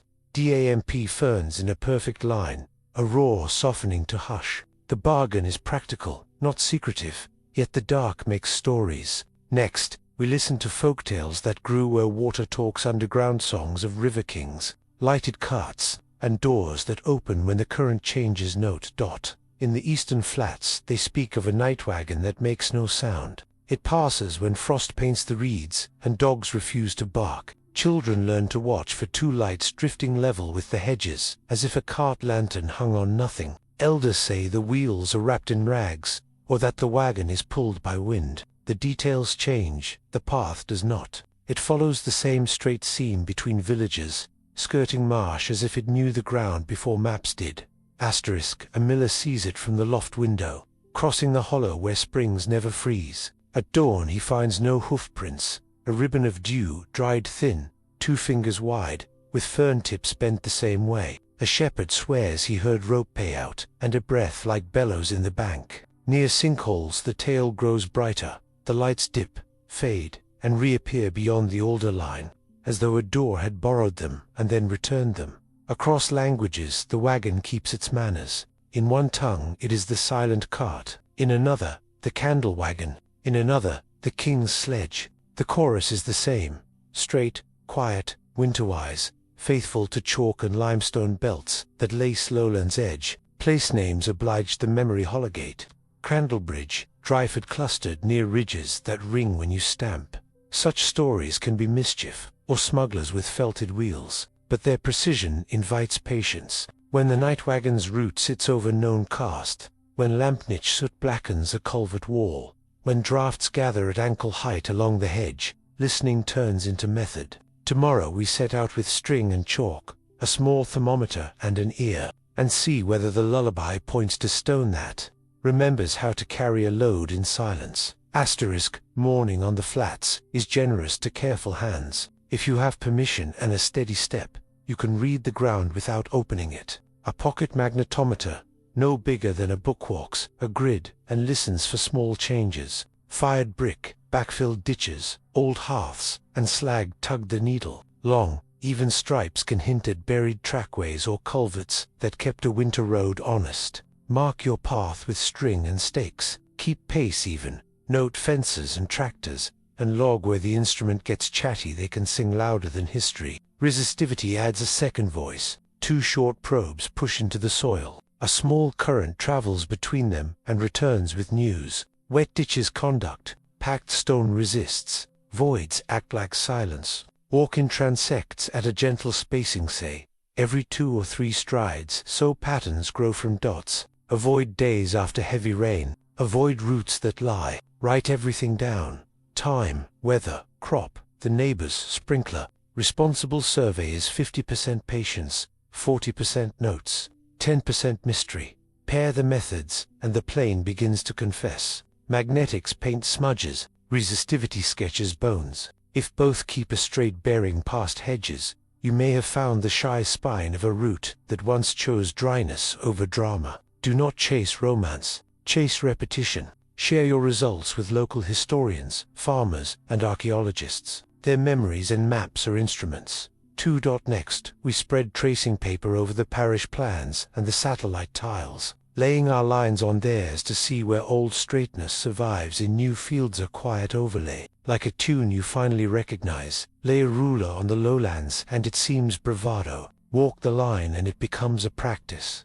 Horizon to horizon, choosing ribs of higher ground, stepping from gravel to gravel, borrowing the calm of underground water when sky and soil argue. From Baltic shoals where amber first gleams to the Danube's elbow, imagine a corridor that prefers patience. Winter sledges, spring corduroy, summer dust kept honest by wells. Begin in reed country, salt pans, ferry banks, a dike with a discreet door, breathing cool. Lines rise toward barrow strings, meet towns whose cellars refuse right angles, and settle into limestone belts that remember grooves at a familiar span. There the eastern routes shake hands with the central lattice, cast galleries near rivers, lamp niches at counted paces, terrace to towpath in a rhythm. South of the great rivers the path divides and rejoins, skirting bog like a courteous guest. North branches keep frosts less and straight on wind-hardened dunes.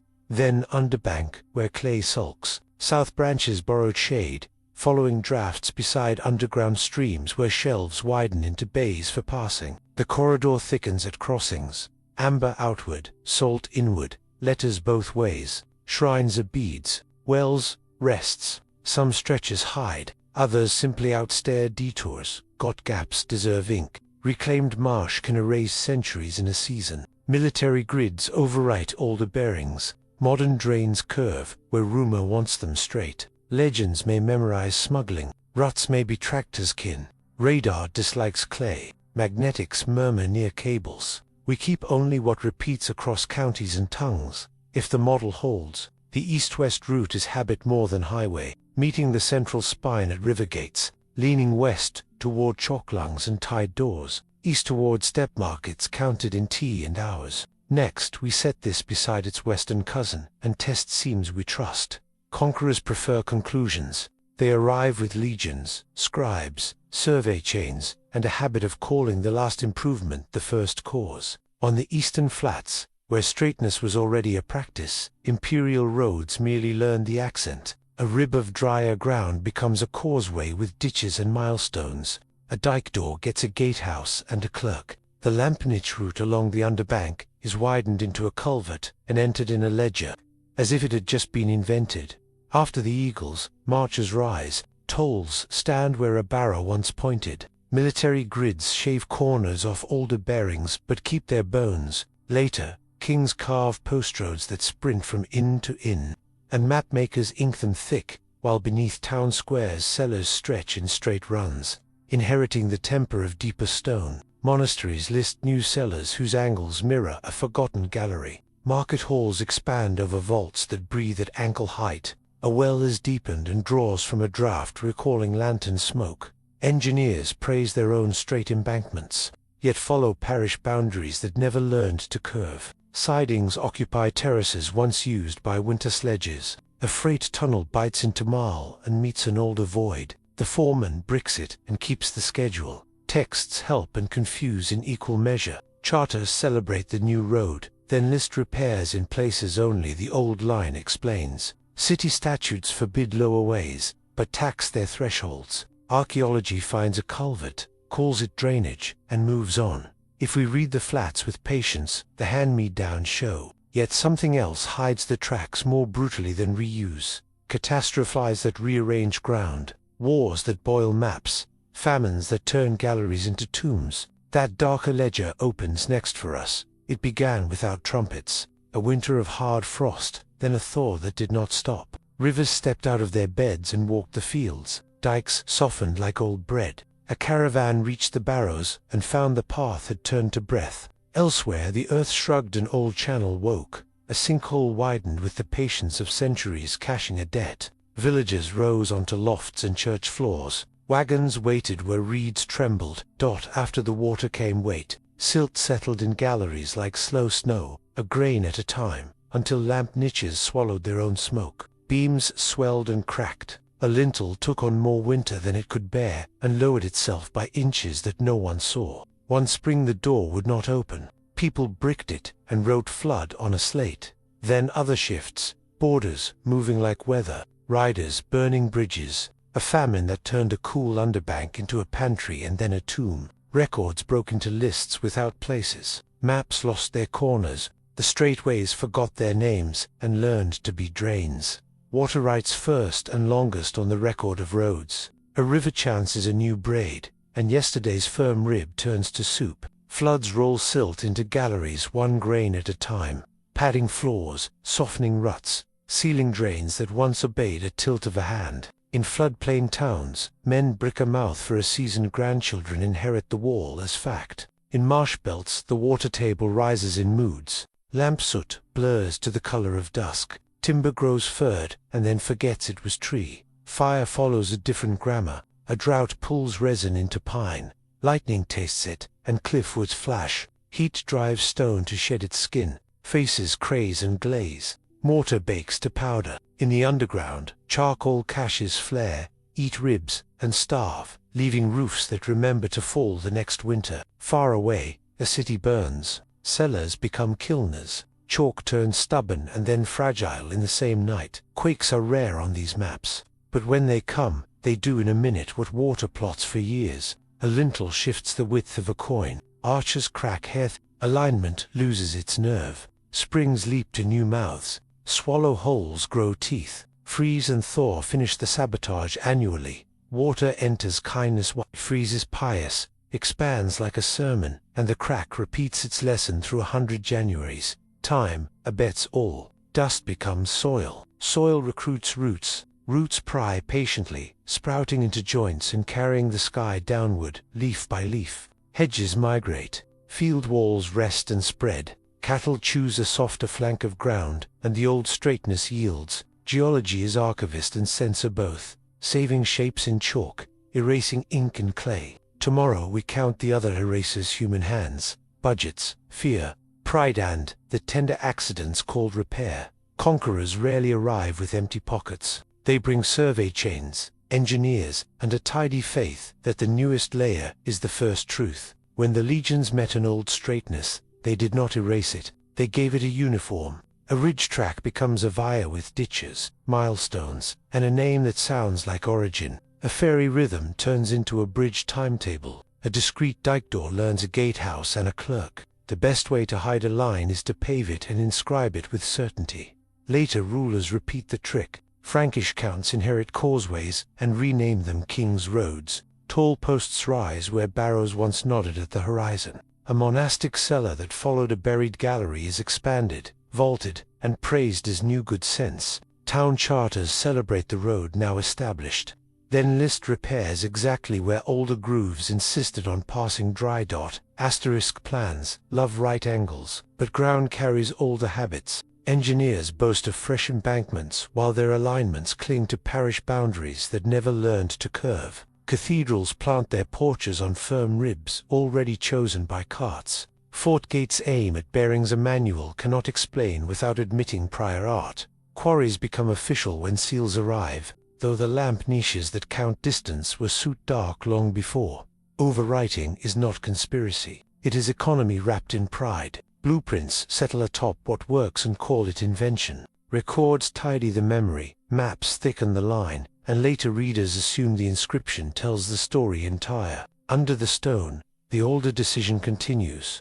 Quieter, recruited into empire's schedule. At springs, where offerings once glittered, bishops ordered lids and locks. A holy place could draw the wrong crowds. A damp corridor could feed heresies. Stones went up for purity, and the key lived with the sacristan, who remembered which feast allowed a visit and which forbade it. Priests painted crosses on lintels before walling them, so the silence would be obedience, not abandonment. Elsewhere the closing felt protective, almost tender. Hermits asked for stillness. Monasteries needed cloisters secured from smugglers' shortcuts. Reliquaries wanted air without feet. A door that once led merchants under the road became a crypt's side wall. Lantern niches disappeared behind plaster. The route did not end. It was taught to sleep for a season. Legends helped. If a passage had tempted treasure hunters or lovers, a sermon revised it into a caution.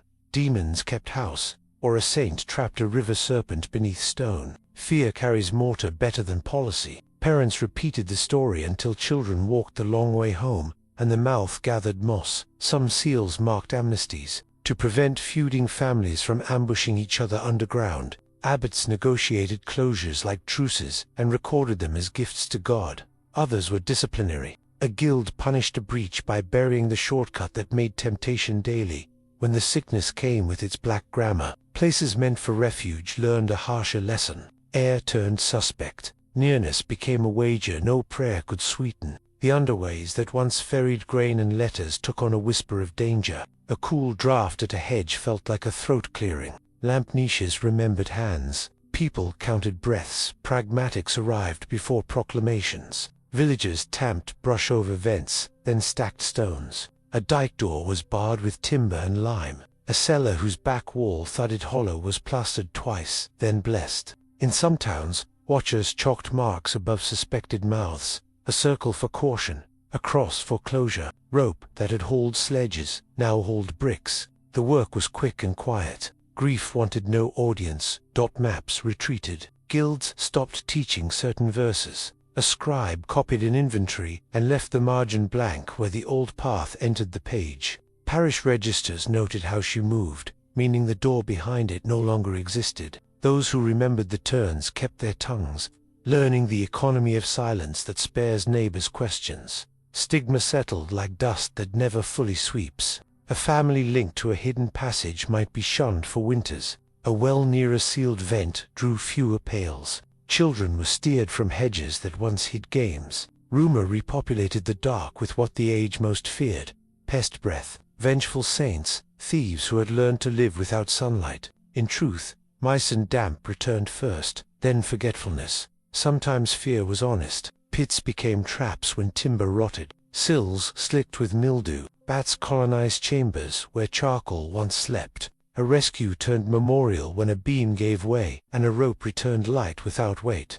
After that, even the bold spoke with care. Deliberate forgetting completed the work that lime began. Keys were thrown into rivers during processions. Seals were recorded as alms. The useful idea that passages stitched a landscape together shrank to an accusation. Better to walk the long road and keep the living above ground, but forgetting needs rules to last. Edicts soon followed, tidy lines about rights of way, drains, trespass, and who may open earth. We turned to those laws next. The ink that taught straightness where to hide.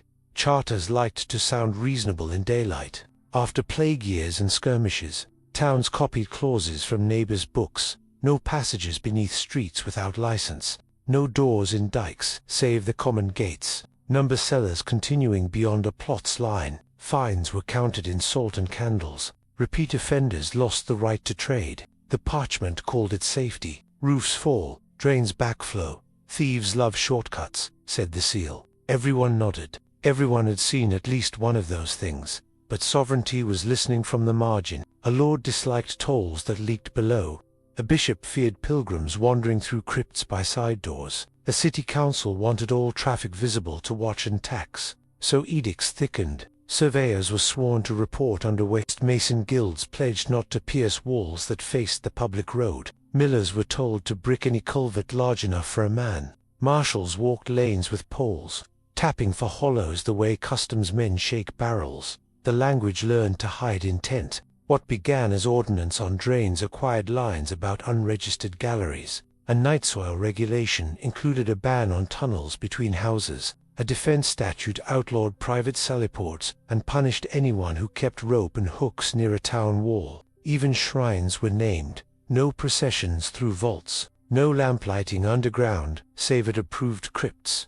Safety remained a virtue. Sovereignty borrowed its cloak. Legal shadows outlived the reasons. A widow seeking to reopen a cellar passage for storage found herself accused of trespass under a lane laid centuries after the lintel was set. A farmer who cleaned a culvert learned it was technically a corridor. People learned a cautious grammar. Say drain, never door. Say repair, never open. Yet paper can't carry a load alone. Rules need hands to make them true and tools to make them quiet. Those hands belonged to guilds that kept their own promises, oaths that shaped what could still be built and what must be forgotten. Miners and masons were the keeper professions, earning bread from stone and giving little away. A mine captain knew which seam sang, which rib needed oak, which gallery stole air. A master mason read water in a wall and the temper of mortar by smell. Between them lived roots, shafts that met drains, drains that met cellars, cellars that shook hands with lanes. Knowledge was a livelihood, and livelihoods learned quiet. Apprentices entered by witness, not parchment. Before dawn they carried lamps, watched the first swing of the pick, the first rinse of lime. Words were few, signals were many, 2 taps to halt, 3 to lift, a rubbed thumb on a lintel to mark mind the drop. At season's end the master sent the apprentice through darkness to name, by touch, the places that drink water, the corners that borrowed draught, the gauge a wheel prefers. If the naming was true, the child was trusted with a chisel, a level, a purse of nails. Oaths were practical. Keep mouths, sound. A folding stone does not care about titles. Speak plain to owners, but do not sell a shortcut to a stranger. Take no fee that would ruin a well. Brick, when told by law or need, and leave marks so a door may breathe again when the season changes. Pay the lantern fund. Bury your dead. Teach one fewer word than you learned until the student proves steadiness. With officials, the guilds practiced discipline. Double entries did not hide theft, they hid timing. Repairs were scheduled on holy days when streets were still. A new culvert was explained as drainage, and a threshold was thickened because carts deserved it. Still, the work kept a dangerous friend. Fire could harden lime, glaze faces, reveal flaws and erase. Next, the flame-dot cities tell their stories in paper as much as in stone. When fire comes, paper goes first. A lantern tips in a timber market. A kitchen spark rides wind between roofs. A siege throws embers over a wall. A night becomes an oven. Streets survive as black corridors. Cellars gasp. Upstairs, shelves of plans inhale once and vanish. Clerks run with bundles tied in cord. The cord burns faster than fear. Survey rolls curl. Ledgers brick. Map cabinets glow. What escapes is what someone can carry: one parish plan. Chests of toll receipts, a notebook that mentions the lower way, but not where its door stands. Later, copyists reconstruct from memory. A lane returns straight that was once a compromise. A culvert becomes a creek. The careful sign for a dike door is redrawn as a harmless hedge. Afterward, blame walks the ashes. Some accuse guilds of hoarding knowledge, others blame officials. New lines follow the path cleared by ruin-wider streets, right angles, drains that forget private intentions. Recharted towns write bylaws against underways, citing safety learned from collapse, and incorrectly from rumor. Archives are reborn, mostly thinner, with gaps where the city once kept its secrets. Asterisk memory becomes rumor because it must travel lighter. Elders point toward a lost stack of maps. A child repeats a street rhyme whose last couplet once named a door. Historians receive charred corners, ambiguous minutes, and dust, and silence. Antiquarians walked out with candles and Latin on their tongues. When a farmer's spade rang on a lintel, they peered in and wrote Roman culvert before the dust settled. Barrel vault. Roman, straight drain under a lane. Roman, a gallery with soot-black niches and cart-polished floors, became an aqueduct remnant, though no water had run there in living memory. Prestige carried a quick stamp. Older, plainer hands lost their signatures under ink. Some finds deserved the label, of course. Tiles, coins, and stamped bricks argue clearly, but many early modern reports praised masonry first and asked neighbors later. A cellar corridor aligned with the parish boundary proved a road. A run of twin ruts in limestone confirmed a military way, even when the gauge fit market carts, not legion wheels. A quarry cut remembered picks in a rhythm no Latin text described. The pamphlet called it degraded work. Inscriptions were copied from hearsay. Drawing straightened what the ground did not. Asterisk misnaming became habit. City vaults that breathed at ankle height were catalogued as catacombs. Towpath terraces over buried galleries received milestones from collectors' shelves. Drains stout enough for men were given 2 baths that never stood nearby. The badge of Rome hid older craft by compliment, not malice. A door survived because someone called it Roman, yet its parentage blurred, and with it the record of routes that taught Rome which ribs to pave. Later scholars began to doubt the universal stamp. Comparing gauges, lamp niche intervals, and the practical logic of slopes, some Roman works moved backward on the timeline, others stayed, now understood as reconstructions on older bones. Even so, prestige keeps a long echo. Labels travel farther than footnotes. When the century of steam arrived, surveyors stepped into fields with chains, theodolites, and a preference for lines that already behaved. Parish boundaries that marched straight across hedges suggested firm ground. Old embankments offered ready purchase. Terrace edges whispered, "We carried weight before." Railway plans traced these hints like musicians finding a key. A proposed main-line road, a ridge that cartwheels had loved. A branch cut followed the same bearing as a vanished lane between chapels. Maps credited modern genius. The landscape quietly smiled. Construction made long, clean wounds through memory. Navvies sliced chalk and clay, tossing up ruts polished like bone. Lamp niches soot dark in a bank, a sill that turned seep obedient. Foreman muttered culvert and measured spans. If a void opened too generously, brickers sealed it by week's end so spoiled trains could keep their promises. Elsewhere, a cutting widened on a stubborn angle because the ground insisted. Later passengers would admire the view without knowing a straighter age. Had asked first, stations learned to sit where shrines and markets once exchanged nods. Firm ribs, water close, roads already converging. Bridges chose fords like old friends. In towns, goods yards settled on terraces whose cellars breathed at ankle height. Sidings quoted the quiet geometry of winter sledges. The new rails wore ballast and pride. Beneath older rails without iron kept their hush. Survey drawings repeated the righteousness of straightness. Mileposts and gradients sang in numbers. The ghost alignments traveled along in pencil, uncredited. Some engineers noticed and left a note. Ancient roadway encountered. Gallery bricked for stability.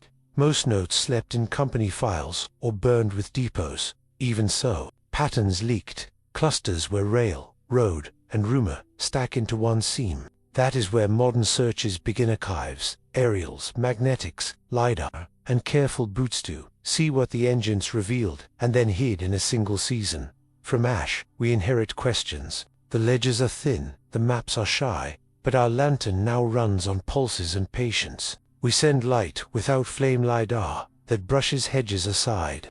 Radar that hums through clay. Magnetometers that hear heat long gone. Aerial photos from drought years line up with parish plans. Satellite tiles add their polite truths. Century-old rail drawings contribute stubborn bearings. Each tool is modest alone.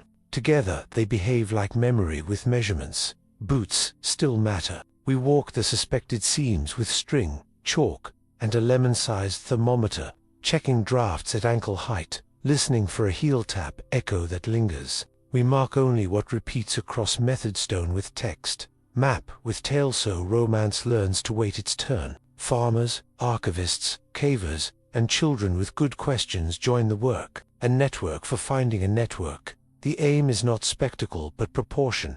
To recover enough of the quiet web to honor craft. Fix a timeline and protect what remains from careless cuts. Tomorrow we open the first modern dossiers clusters, where engines exposed and backfilled, where legends match surveys, where a door in a dike-size cool air. The dark is patient. Our light can be too.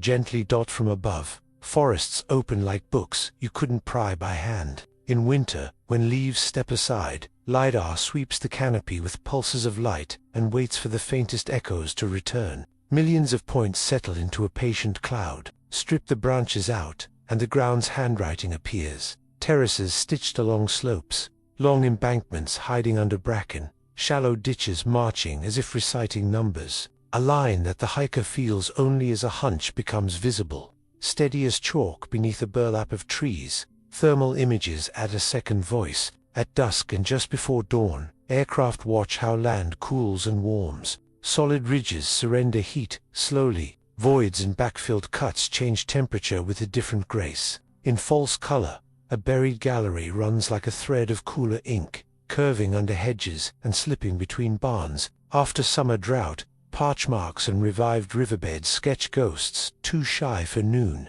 None of this is magic. It is patient subtraction. We compare leaf-off scans across years, noticing what repeats and what belongs to tractors, logging, or the last storm. We clip out pipelines and pylons, then fit the remaining straightness to old bearings, parish lines that refuse to bend, cellar walls that tilt against streets, chapels that greet a specific sunrise. When LiDAR's quiet slope agrees with thermal's cool seam, confidence grows. But pictures from the sky are invitations, not verdicts.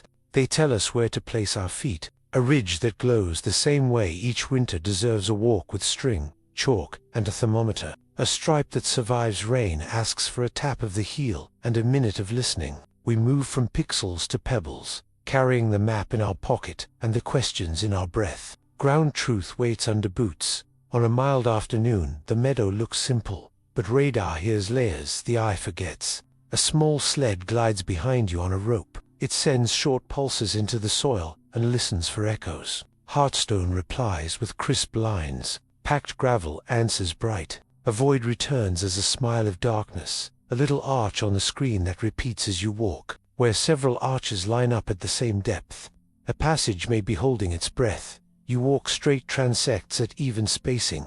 Like mowing, every few meters you plant a flag, note the time and weather, and cross the field again at right angles. Later, the laptop turns stripes into depth, slices thin pages you can flip, 10 centimeters at a time. In clay, images blur. In sand, they sharpen. After rain, ghosts grow louder. Cables shout. Tree roots doodle. A quiet, steady stripe that ignores the fence line is the signature you keep.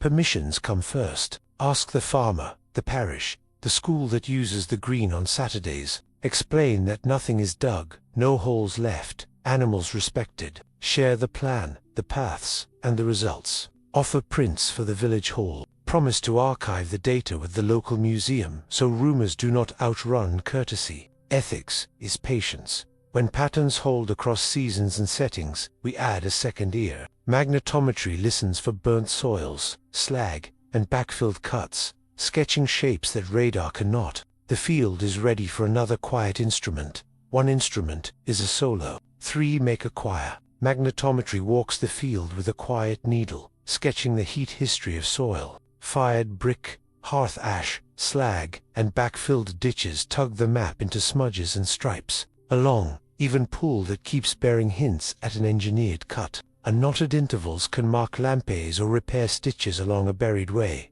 Resistivity answers with the opposite. Logic, how easily a whisper of current slips between probes. Wet silt speaks readily, compact stone refuses. A void reads like silence. Walk parallel transects, then turn the grid 90 degrees. When both passes draw the same pale spine, the hunch grows tendons. *ERT, electrical resistivity. Tomography adds depth, like a stack of transparent pages. A line of electrodes sends signals that return as a shaded section of the shallow earth. Ridges, hollows, and walls separate into bands. A tunnel appears as a lens of higher resistance, flanked by moisture fills. With time-lapse repeats, you even watch seasons breathe through the section. Overlay is the rule. If magnetics paints a stripe, resistivity sketches a matching reluctance, and ERT places a lens at a sensible depth. Confidence rises without a spade. If only one sings, you wait, or move on. Methods cannot. Patterns that agree seldom do by accident. Keep notes generous and claims small, and invite neighbors so discovery never outruns care. Where lines gather by a bluff, and drafts rise from cracks. Choir points toward limestone mouths. Next, caves. Cave divers and tunnel workers are the quiet cartographers of the underworld. Divers move through sumps with pencils on slates, measuring by finkick and line, tying stations to tiny air bells no one topside will ever see. They note soot bands above the waterline, tool marks where a gallery once breathed dry, and high ledges too deliberate for chance. Dye tests trace where a stream vanishes and returns. A cool updraft on a still day tells them there is more than water ahead. Their surveys look humble compass bearings, depths, sketched walls, but when laid on a parish plan the lines begin to speak. A submerged passage may sit precisely beneath a hedge that never learned to bend. City crews keep another ledger. Night shifts open streets and learn that as-built drawings are aspirations, not truth. CCTV crawls sewers and finds brick arches that predate the pipes they shelter. Metro teams log void encountered a chainage, unexpected masonry, likely historic, old culvert, grouted, boring logs, record refusals and hollows. Change orders quietly rename discoveries into tasks. A foreman writes that the cutterhead lost pressure and swallowed a pocket of cold air. Someone snaps a photo, files it, and moves on, so tomorrow's trains will arrive on time. These diaries rarely claim romance. They chase schedule. That makes them trustworthy. Phrases repeat across cities in years. Uncharted vault, dry gallery, side added from cellar, draft noted at manhole. Pair them with speleologists' maps, and patterns emerge. A sump that trends northwest rhymes with a line of cellar anomalies. A station number sits below a parish boundary that loves straightness. What seems separate begins to lean together. Access is patient work. You ask clubs for debrief notes and agree to credit the surveyors. You request municipal logs, sometimes by law, sometimes by kindness. You promise to protect locations and never send strangers underground. Safety is the first paragraph. Curiosity is the second. When people who keep the ground open share what surprised them, our map of the hidden grows steadier. The next room is paper and dust. Registries, plans, and notebooks where yesterday's surprises became tomorrow's routine. We turn the pages and listen for echoes. Dust has a weight that settles on patience and time. In municipal vaults, drawers slide and yield, rolled plans tied by cotton tape. Street widenings, sewer relinings, consent letters for temporary works. Each page tells where the ground forgot itself. Margins mutter, uncharted vault, a chanage fort, culvert of stone intersected, bypassed, constructed and grouted. A minute from a council meeting adds a shrug. Contractor to proceed at night. Shopkeepers to be notified. Nothing dramatic. Everything useful. Monastery libraries keep quieter evidence. A sacristy ledger lists candles for the lower stair. Then centuries later, a cellar plan shows the stair with no door. A visitation report orders masonry under the north aisle to be sealed. And a sketch hints at a brace that touches no wall we see today. A herbarium sheet pressed with time hides a note. Lamp soot at crypt vent persists. Property books are a different cartography. Deeds plot cellar protrusions that wander under lanes. Easements grant right of passage for drainage, then describe widths and clearances matching old carts, not pipes. A lawsuit over a collapsing shopfront includes a survey of voids the judge never cared about, but the bearings refuse to curve with the street. Insurance maps shade forbidden voids beneath terraces, with symbols that recur across parishes like a code everyone once knew. Cross-reference becomes the craft. We stack minutes, overlay council sections on cloister notes, and watch angles repeat through centuries. A single phrase, lower way, forbidden void, old culvert changes costume while keeping the same gate. When three sources agree, we mark the page with a thread.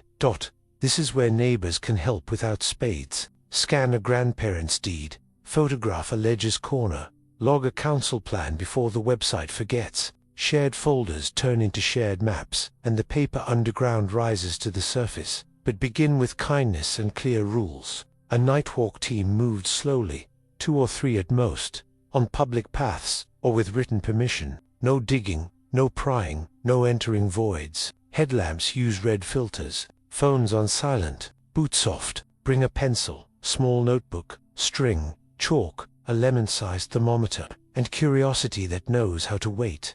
Use the same log each time so notes can travel. Record date, start and finish time, weather, moon, ground condition, companions, landowner, consent, and route. Number photo frames as you take them. Include a simple scaler coin, a ruler, a boot print beside the feature. Photograph wide, then closer, then detail. Never post immediate locations online. Blur coordinates until the parish review approves release. Soundings are gentle. Clap once, heel tap once. Mark echo length in heartbeats. Hold a thread at ankle height, and note draft strength by how it trembles. None. Faint. Steady. Take quick temperature readings at set intervals along a suspected line and at 2 controls off the line. Chalk only stones already bare. Avoid lichens and church walls. Replace gates. Greet animals. Leave everything quieter than you found it. Standardize words. Rut, niche, sill, vent, culvert, cellar, stride,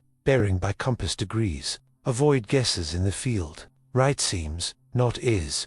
Sketch angles and offsets from fixed things. A style, a milepost, a chapel porch. If a neighbor tells a story, ask for time, season, and direction, then thank them and log oral note.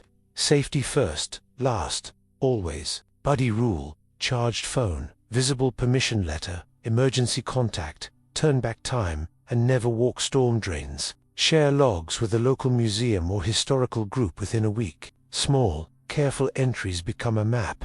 Lanterns multiply when many hands keep them low and steady, and the ground, feeling trusted. Answers in kind for now. Choose 3 places where rumor, map, and stone already whisper to one another, and where careful feet can work without harm. But west, a sleeve of Brittany from Point du Raz to Loch Ronan's heights. Here headland ruts keep a stubborn gauge, sea caves hold lamp niches above spray, and parish plans repeat odd bearings between cliff chapels. LiDAR shows terraces stitched along the wind. Nightwalk teams can follow public coast paths, check drafts at fissures, and cross-check with church archives that mention deep road candles.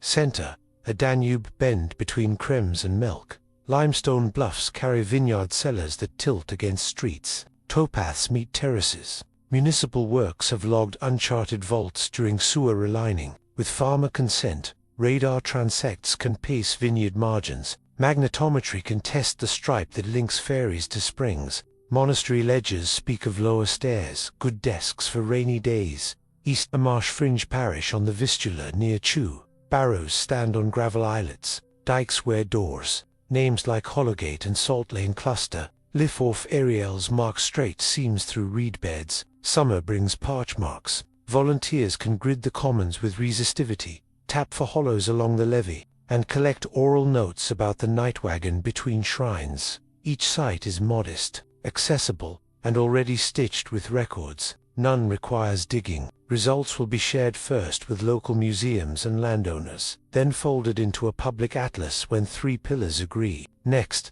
we plan how to validate gently what counts as enough to publish, and when to walk away with gratitude.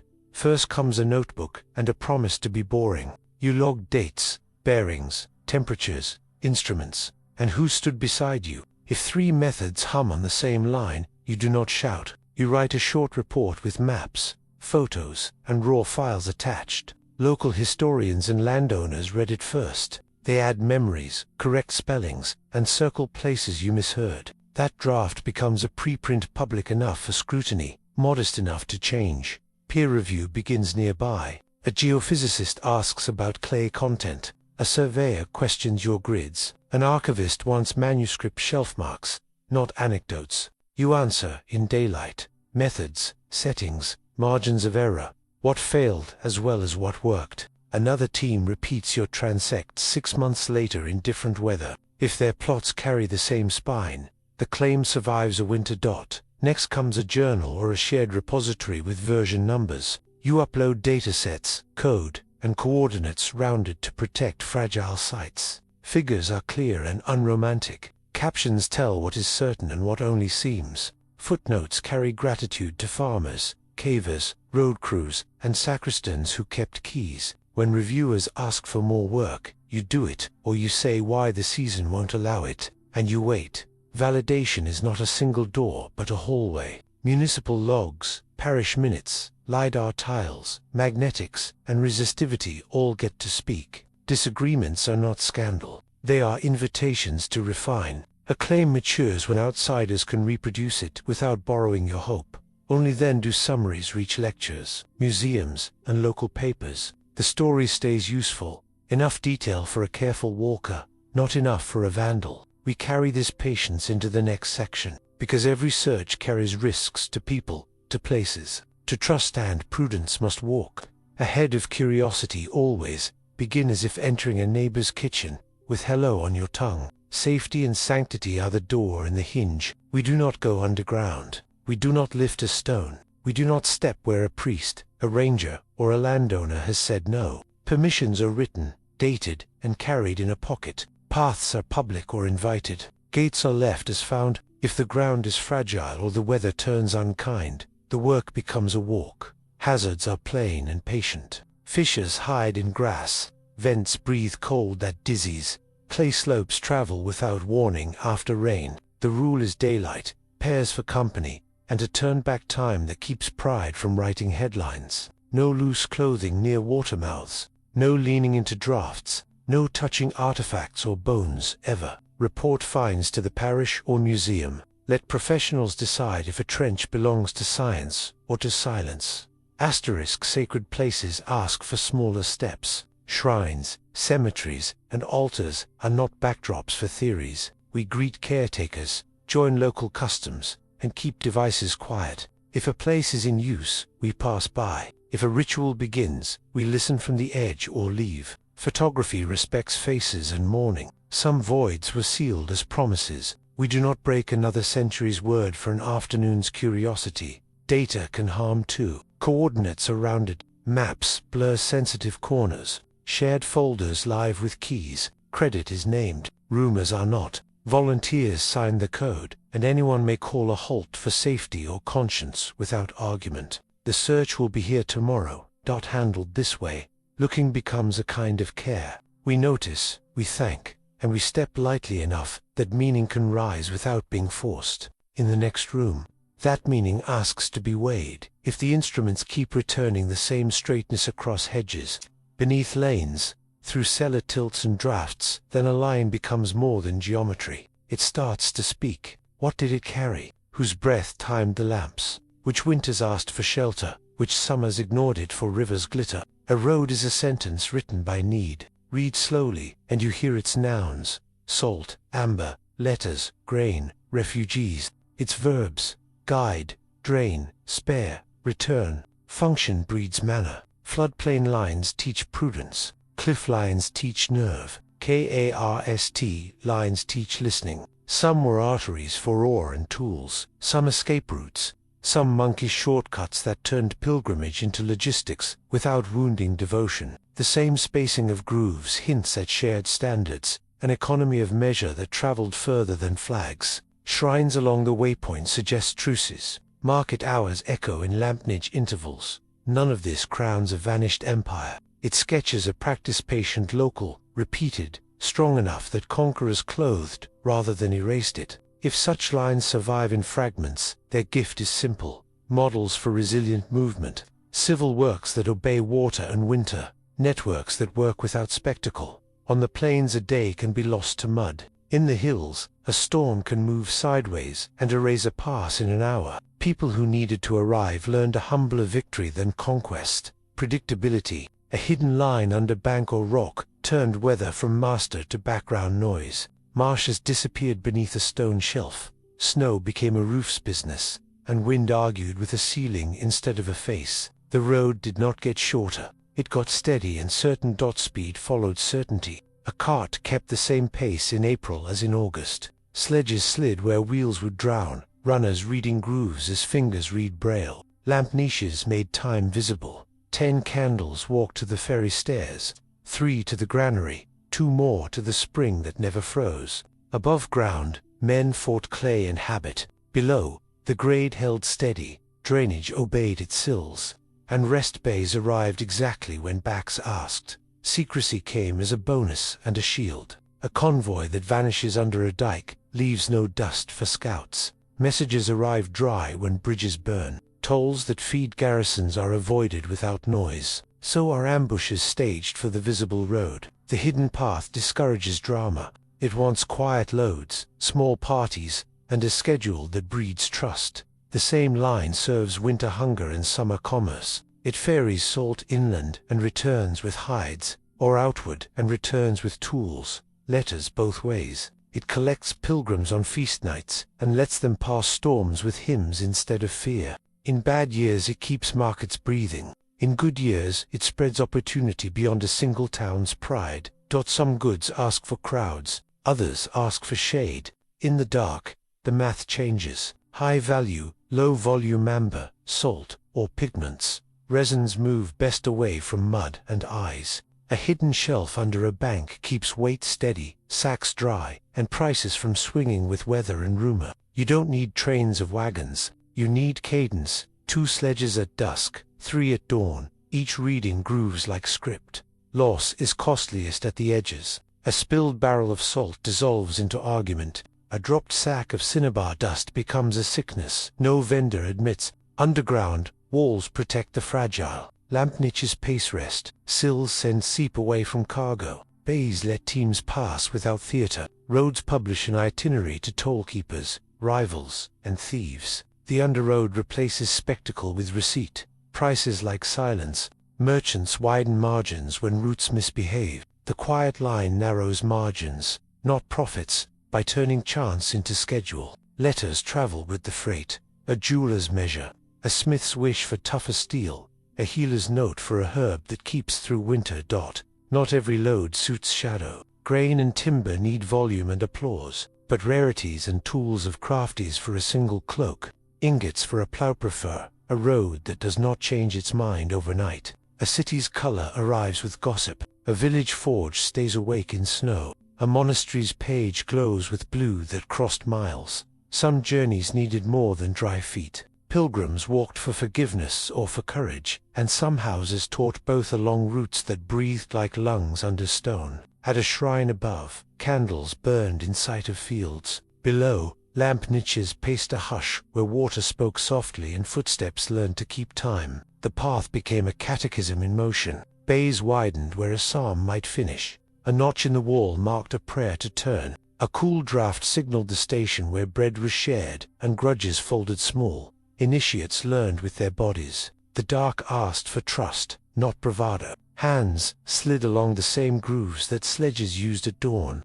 Voices dropped to protect hearing. Torches were shaded so bats slept. At crossings under chapels, a carved signifish, a hand, a small cross taught travelers which way the season leaned. Above, bells measured the day. Below, soot rings measured the distance between doubts. When the tunnel rose to meet a spring, people washed. When it met a crypt, they knelt. When it emerged near a hospice, they served before they slept. Some say the mystery was magic. It was choreography, thresholds that asked for courtesy, narrowings that trained patience, turns that returned breath. Elders led the first time. The second time, the apprentice led the elder and learned the dignity of care. Processions on feast nights braided surface and underway. Lanterns twinned with stars, songs traveling where carts had worked. Such routes did not replace roads. They corrected them, reminding the market that mercy sets the pace. Still, mercy needs protection. When danger rode the horizon, these same corridors remembered another vow: to hide the vulnerable without closing the world. Sieges teach a different calendar. Days lengthen as bread shortens. Bells count rumors. Smoke writes letters no one can open. When walls hardened and fields burned, the lines beneath a town learned new duties. Evacuation began the latch drawn twice, torches capped, children told to place their palms on stone and breathe. Doors in dikes opened a hand's width. Cellar steps turned toward the river under the road. Wagons became sledges wrapped in cloth. Not every flight ran outward. Some passages circled within, letting families move between courts and cloisters without crossing streets watched by archers. Others climbed to springs the enemy could not poison, or widened into rooms where flour lasted and salt kept courage. On the darkest nights, runners slid along the grooves with letters sealed in wax and tallow, carrying a city's pulse to friends beyond the siege lamps. Return trips brought lint, needles, vinegars, more mercies and rumors worth more than coin. Soldiers listened downward. Counterminers pressed ears to earth, reading the tremor of chisels. Defenders answered with cuts, flooding a gallery or choking it with a collapsible crib. A measured thud 1, 2, 3, paused hold of a team advancing. The reply 5, then silence announced a meet that turned a tunnel into courtroom and battlefield. Lamp niches, once metronomes, now set ambush distances. Sills herded smoke from lungs. A floor notch became a brace for shields. When battering rams found rhythm, the underroad broke it. Evacuation lines staggered departure. Elders first to springs, children next to terraces. Lastly, the bearers of names and ledgers. If fire took a quarter, stone remembered exits the map had forgotten. After a breach, the same roots moved the wounded when gates jammed with victory. Hidden shelves ferried children when bridges failed. A cool draft guided rescuers into houses folded like paper. Storms of steel end as weather does suddenly, with ruins scattered. The passages left an inheritance, a lesson in storing and moving power heat for forges. Head for mills, air for lungs, without spectacle. That memory leads our next step. How the hidden road married energy, turning water, fire, and draft into motion that did not boast. Underground, the weather keeps its manners. Stone holds a season-long cool that neither bakes skins nor cracks glue. Animals breathe easier. Men keep their tempers. Cargo stops pretending to be fragile. A sledge runner bites on damp grit where a wheel would skid. Hooves relax on floors that do not flash from dust to soup. Cheese firms instead of sweating. Hides keep their strengths. Pigments travel without turning to clumps or rumors. Asterisk air can be trained like water. Lamp soot, maps draft. Small sills and cup drains tell wind where to walk. Carved vents borrowed the river's pull, so smoke goes the way a foreman intends, not into lungs. In summer, the same pool moves a quiet volume enough to freshen teams and keep lamps steady, not enough to shout. In winter, the stone lends its stored warmth and spares joints the whiplash of frost and thaw.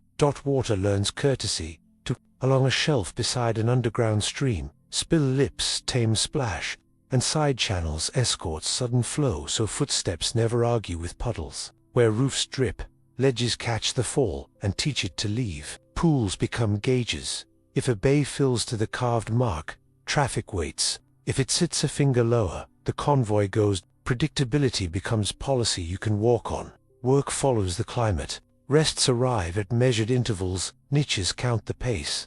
Benches save backs. Passing bays prevent quarrels before they begin. Beasts eat at the same spots by habit, not command. Repairs can be planned like prayers. A season for drains, a season for ribs, a season for lime. The road behaves like a workshop stretched thin through the landscape. Quiet tools, steady light. Rules that most people do not see and yet benefit from. With comfort and cadence settled. Someone must decide who uses such grace and when. Order enters by small doors. Priorities, permissions, and the promises that keep a hidden system from becoming a private empire. Keys were small, but the rules behind them were large. In towns with stone under the streets, access meant power. A guild kept one key on a ring dark with soot. The council kept another in a chest with ribbons. The shrine held a third beneath linen beside the relics. No single hand could open the lower way. 3 knocks, 3 signatures, 3 lanterns lit together. That was the custom when storms closed. The ferry or soldiers watched the bridge. Guilds argued like families, then kept their word like sailors. The miners claimed the mouths, the masons the ribs, the carters the gauge. They scheduled repairs before harvest, rationed lamp oil in spring, and taught apprentices that a shortcut was a trust, not a chance. Break the rule, and your tools slept in a locked cupboard for a season. Keep it, and your name traveled ahead of you like a good wind. Councils translated craft into policy. They wrote who could pass in flood, which loads paid, which were mercy. A winter market might have the right to use the shelf beneath the dike. Smugglers did not, at least on paper. Watchmen counted lanterns. Clerks counted axles, and a bell at the chapel door warned when the lower way was closed for silt or sorrow. Shrines added conscience. A prior held a key not to trade in secrets, but to guard pauses. No weapons, no quarrels, share water before freight. Pilgrims learned the same rules, and sometimes led convoys by candle.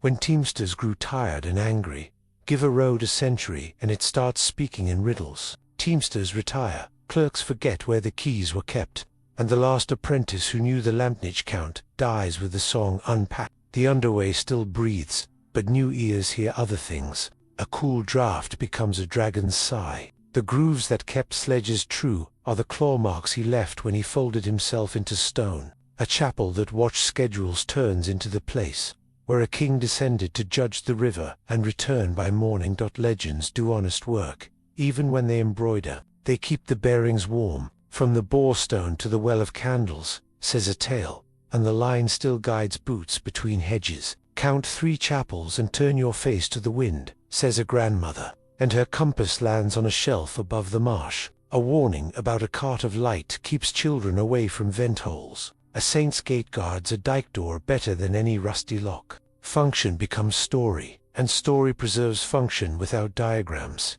Names help the binding. Dragon Road, King's Way, Candlebridge. Each replaces a manual with a melody. Markets remember which nights to open. Pilgrims remember which storms to wait out. Outsiders hear magic. Villagers hear maintenance that learned a tune.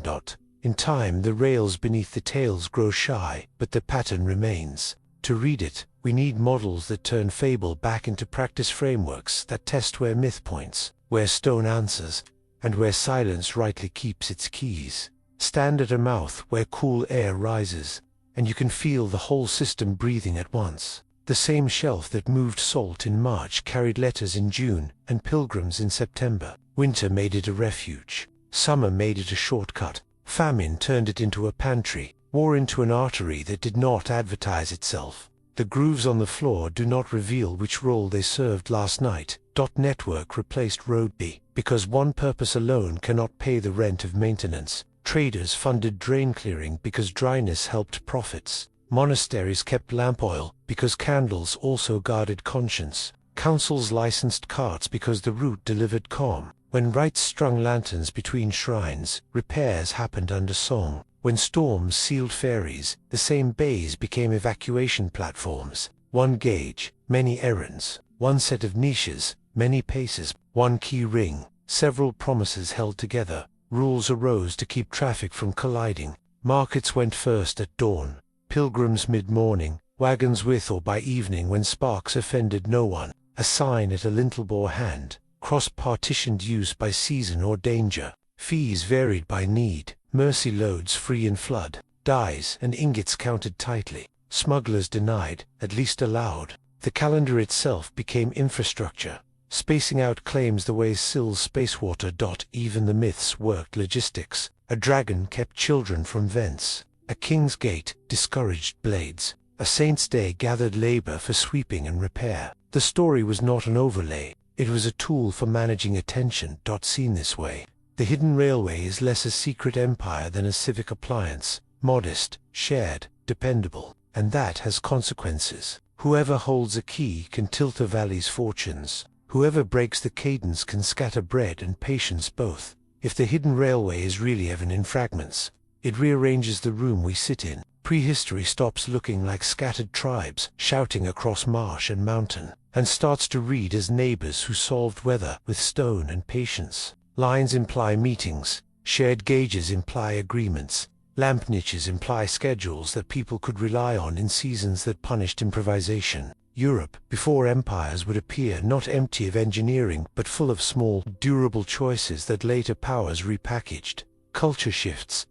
Shrines along nodes stop being quaint leftovers and become civic waypoints where trade, ritual, and safety negotiated a day's work. Folklore graduates from superstition to archive. Dragon roads, king's ways, and carts of light no longer dismissible as fairy breath, but as mnemonic wrappers for rules about bearing and draft. Even quarrels look different when a valley depends on 3 keys kept by guild, council, and altar. Politics becomes logistics. History's arrows straighten. Tin, salt, and letters would not have wandered. They would have moved with cadence, teaching distant towns to think together. Rome's straightness relaxes into recognition, not an invention ex nihilo, but a refinement that paved rehearsed lines. Medieval cellars, parish boundaries, and later railbeds stop being coincidences and start to read as palimpsests.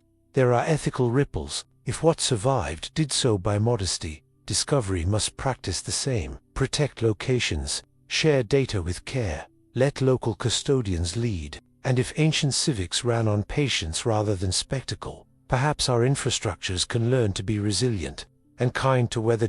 We will not crown a vanished empire. We will draft models, test corridors, and accept where the ground refuses us. Next we gather the threads, methods, clues. You seasoned ask for a synthesis sturdy enough to carry doubt as well as hope. Before we dare offer a map, tomorrow we set the key in the lock, not to break anything, but to hear which tumblers answer. The plan is simple and shared. We will choose a few patient places where stone, story, and map nod to one another. We will ask permission before we lift a pencil. We will walk by day, in pairs, with string, chalk, a thermometer, and the promise to leave no print heavier than due dot. First we listen from the skyleaf off LiDAR. Thermal, then we place boots where the pixels agree. Ground radar hums the meadow. Magnetics and resistivity add their counterpoint. We log what repeats, and we record what refuses to. Archives and cellar notes speak next, followed by the memories kept in kitchens. If 3 pillars agree, we publish if they disagree, we make tea and wait for another season. Local museums will hold the keys with us. Coordinates will blur. Sacred places will be named only in gratitude. Children will carry clipboards. Elders will draw maps. Cavers will lend diaries. No holes, no headlines before proof.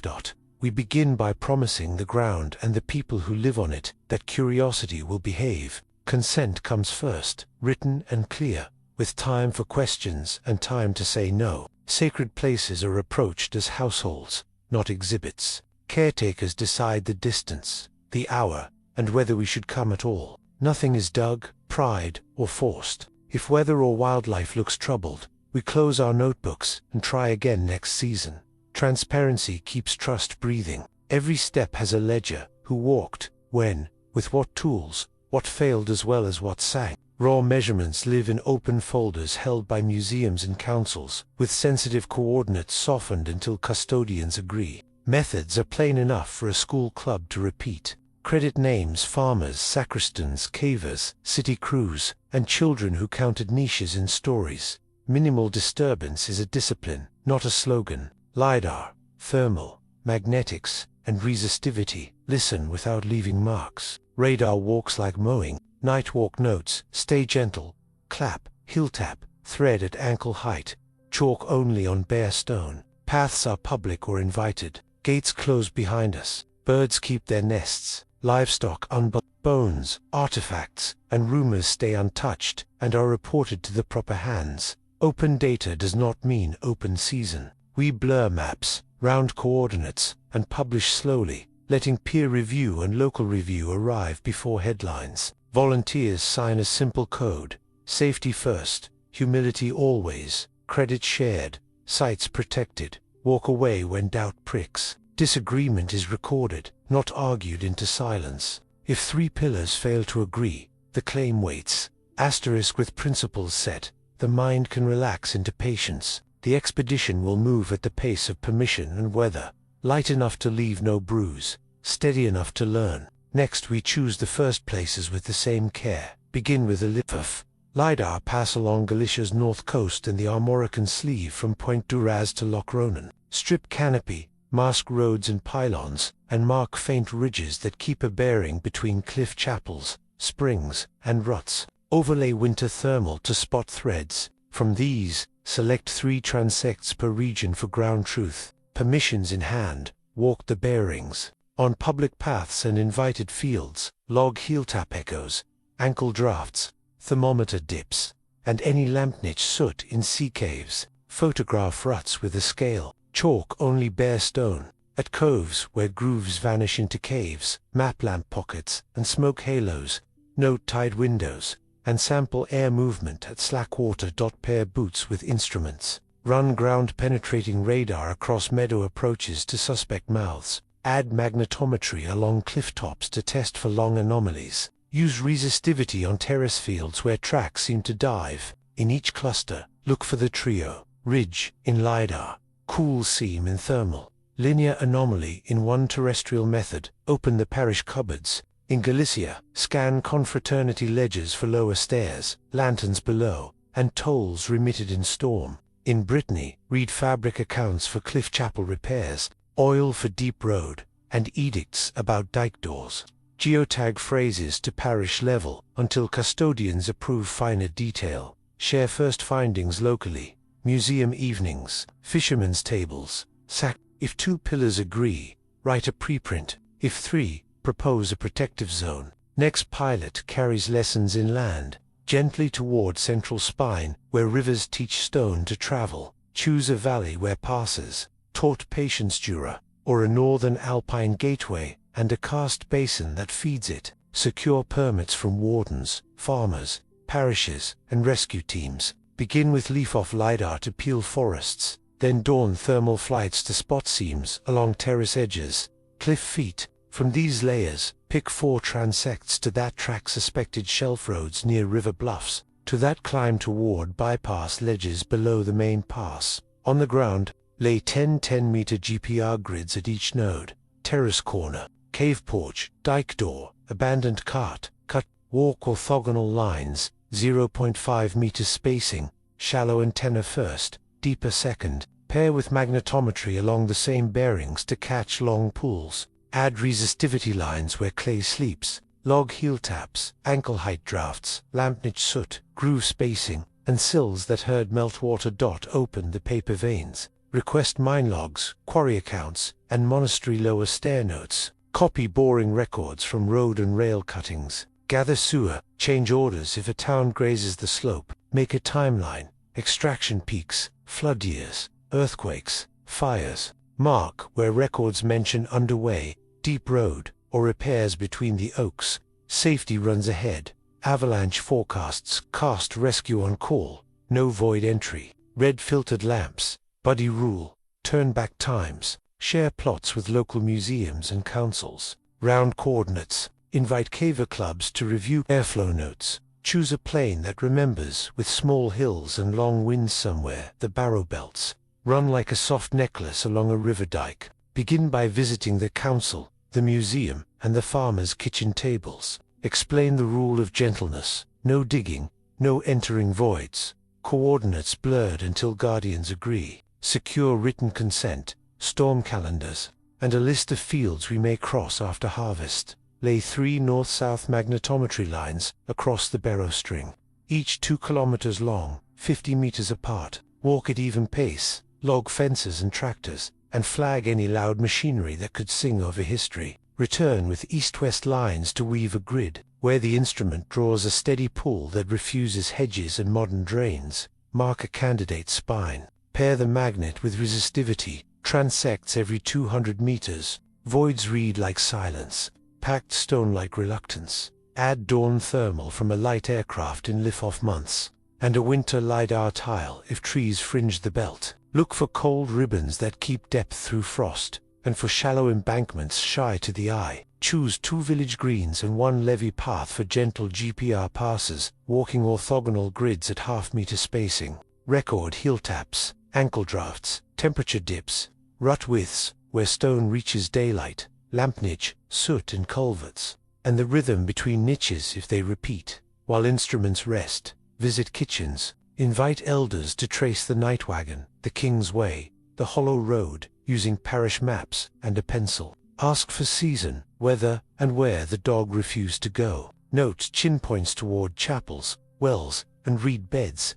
Photograph deeds that mention lower way, forbidden void, or right of drainage with odd widths. Archive everything within a week at the local museum. Share prints at the village hall. Success looks modest. 2 instruments in agreement plus 1 human witness whose details would be hard to invent. If 2 sites yield that harmony, we advance to careful publication. Next, we choose how to judge ourselves metrics for confidence, costs, and care so that patience, not applause, decides what the plane is truly telling us. In every season, success should be simple to describe and hard to counterfeit. A hit requires agreement across pillars, not a single dramatic clue. Material signs, repeated gauge. We expect paired grooves or shelf edges, spaced within a narrow band, plus or minus 3 to 5 centimeters, across at least 3 sites on 1 alignment. Engineered drainage must accompany where sills, cup drains, or pitched floors recurring at measured intervals. Lamp niche evidence counts only if niches sit at consistent shoulder height and spacing, with soot halos tapering as airflow would predict. Geophysics. 2 instruments must rhyme. A linear GPR reflector at a sensible depth, plus a magnetometry stripe or resistivity lens, both parallel to the claimed line, extending beyond modern parcel boundaries. LiDAR or thermal should add a 3rd whisperage or cool ribbon where vegetation allows.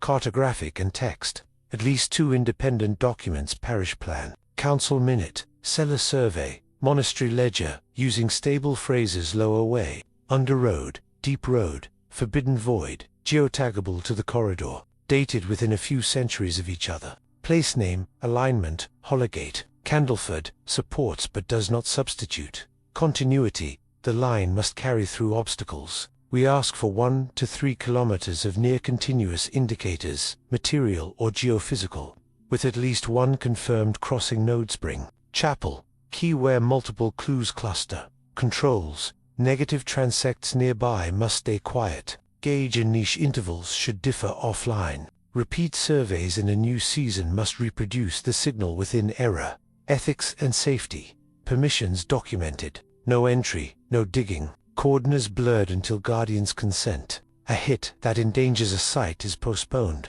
not celebrated. Peer repeatability, an outside team, using shared settings and masked coordinates, must confirm the pattern.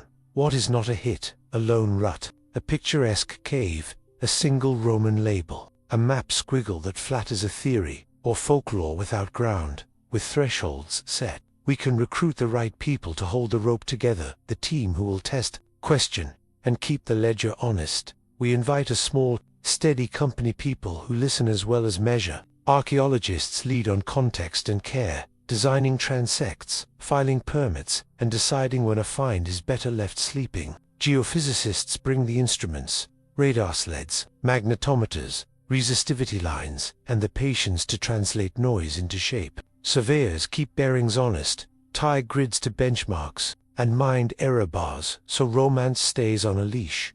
Historians and archivists open the paper doors. Parish minutes, cellar plans, guild rules, monastery ledgers. They check dates, follow phrases across centuries, and warn us when a tempting word once meant something else. Folklorists walk kitchen to kitchen, recording place names and chin points with consent and care, making sure stories travel back to their tellers. Local custodians are essential. Sacristans, cavers, fishers, road crews, they hold keys and weather sense. They know when a field is too young, a river too proud, or a chapel too busy for instruments. Their authority is practical and first.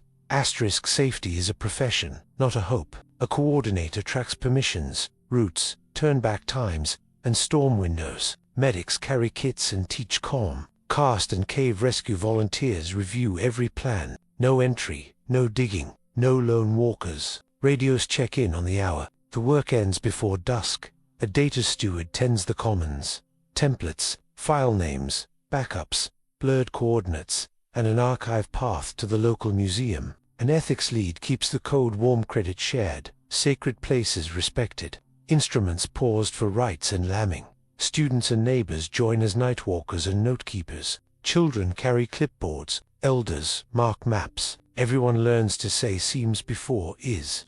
With this roster, the expedition can move lightly and still be strong. Next we lay out a humble timeline, seasons, thresholds, and rest so patience sets the pace. Then we begin, together, with open notebooks. Work moves by the calendar, not the clock. Winter leaf off opens forests to light up. Branches step aside and embankments speak. After first frosts, thermal flights red the ground like braille voids and backfills, cooling at their own pace. We schedule scans in crisp dawns, avoiding snow that erases contrast and fog that lies to sensors. On plains, hard freezes flatten hoof marks and let night acoustics travel farther. A single clap can map surprising distance when air is clean.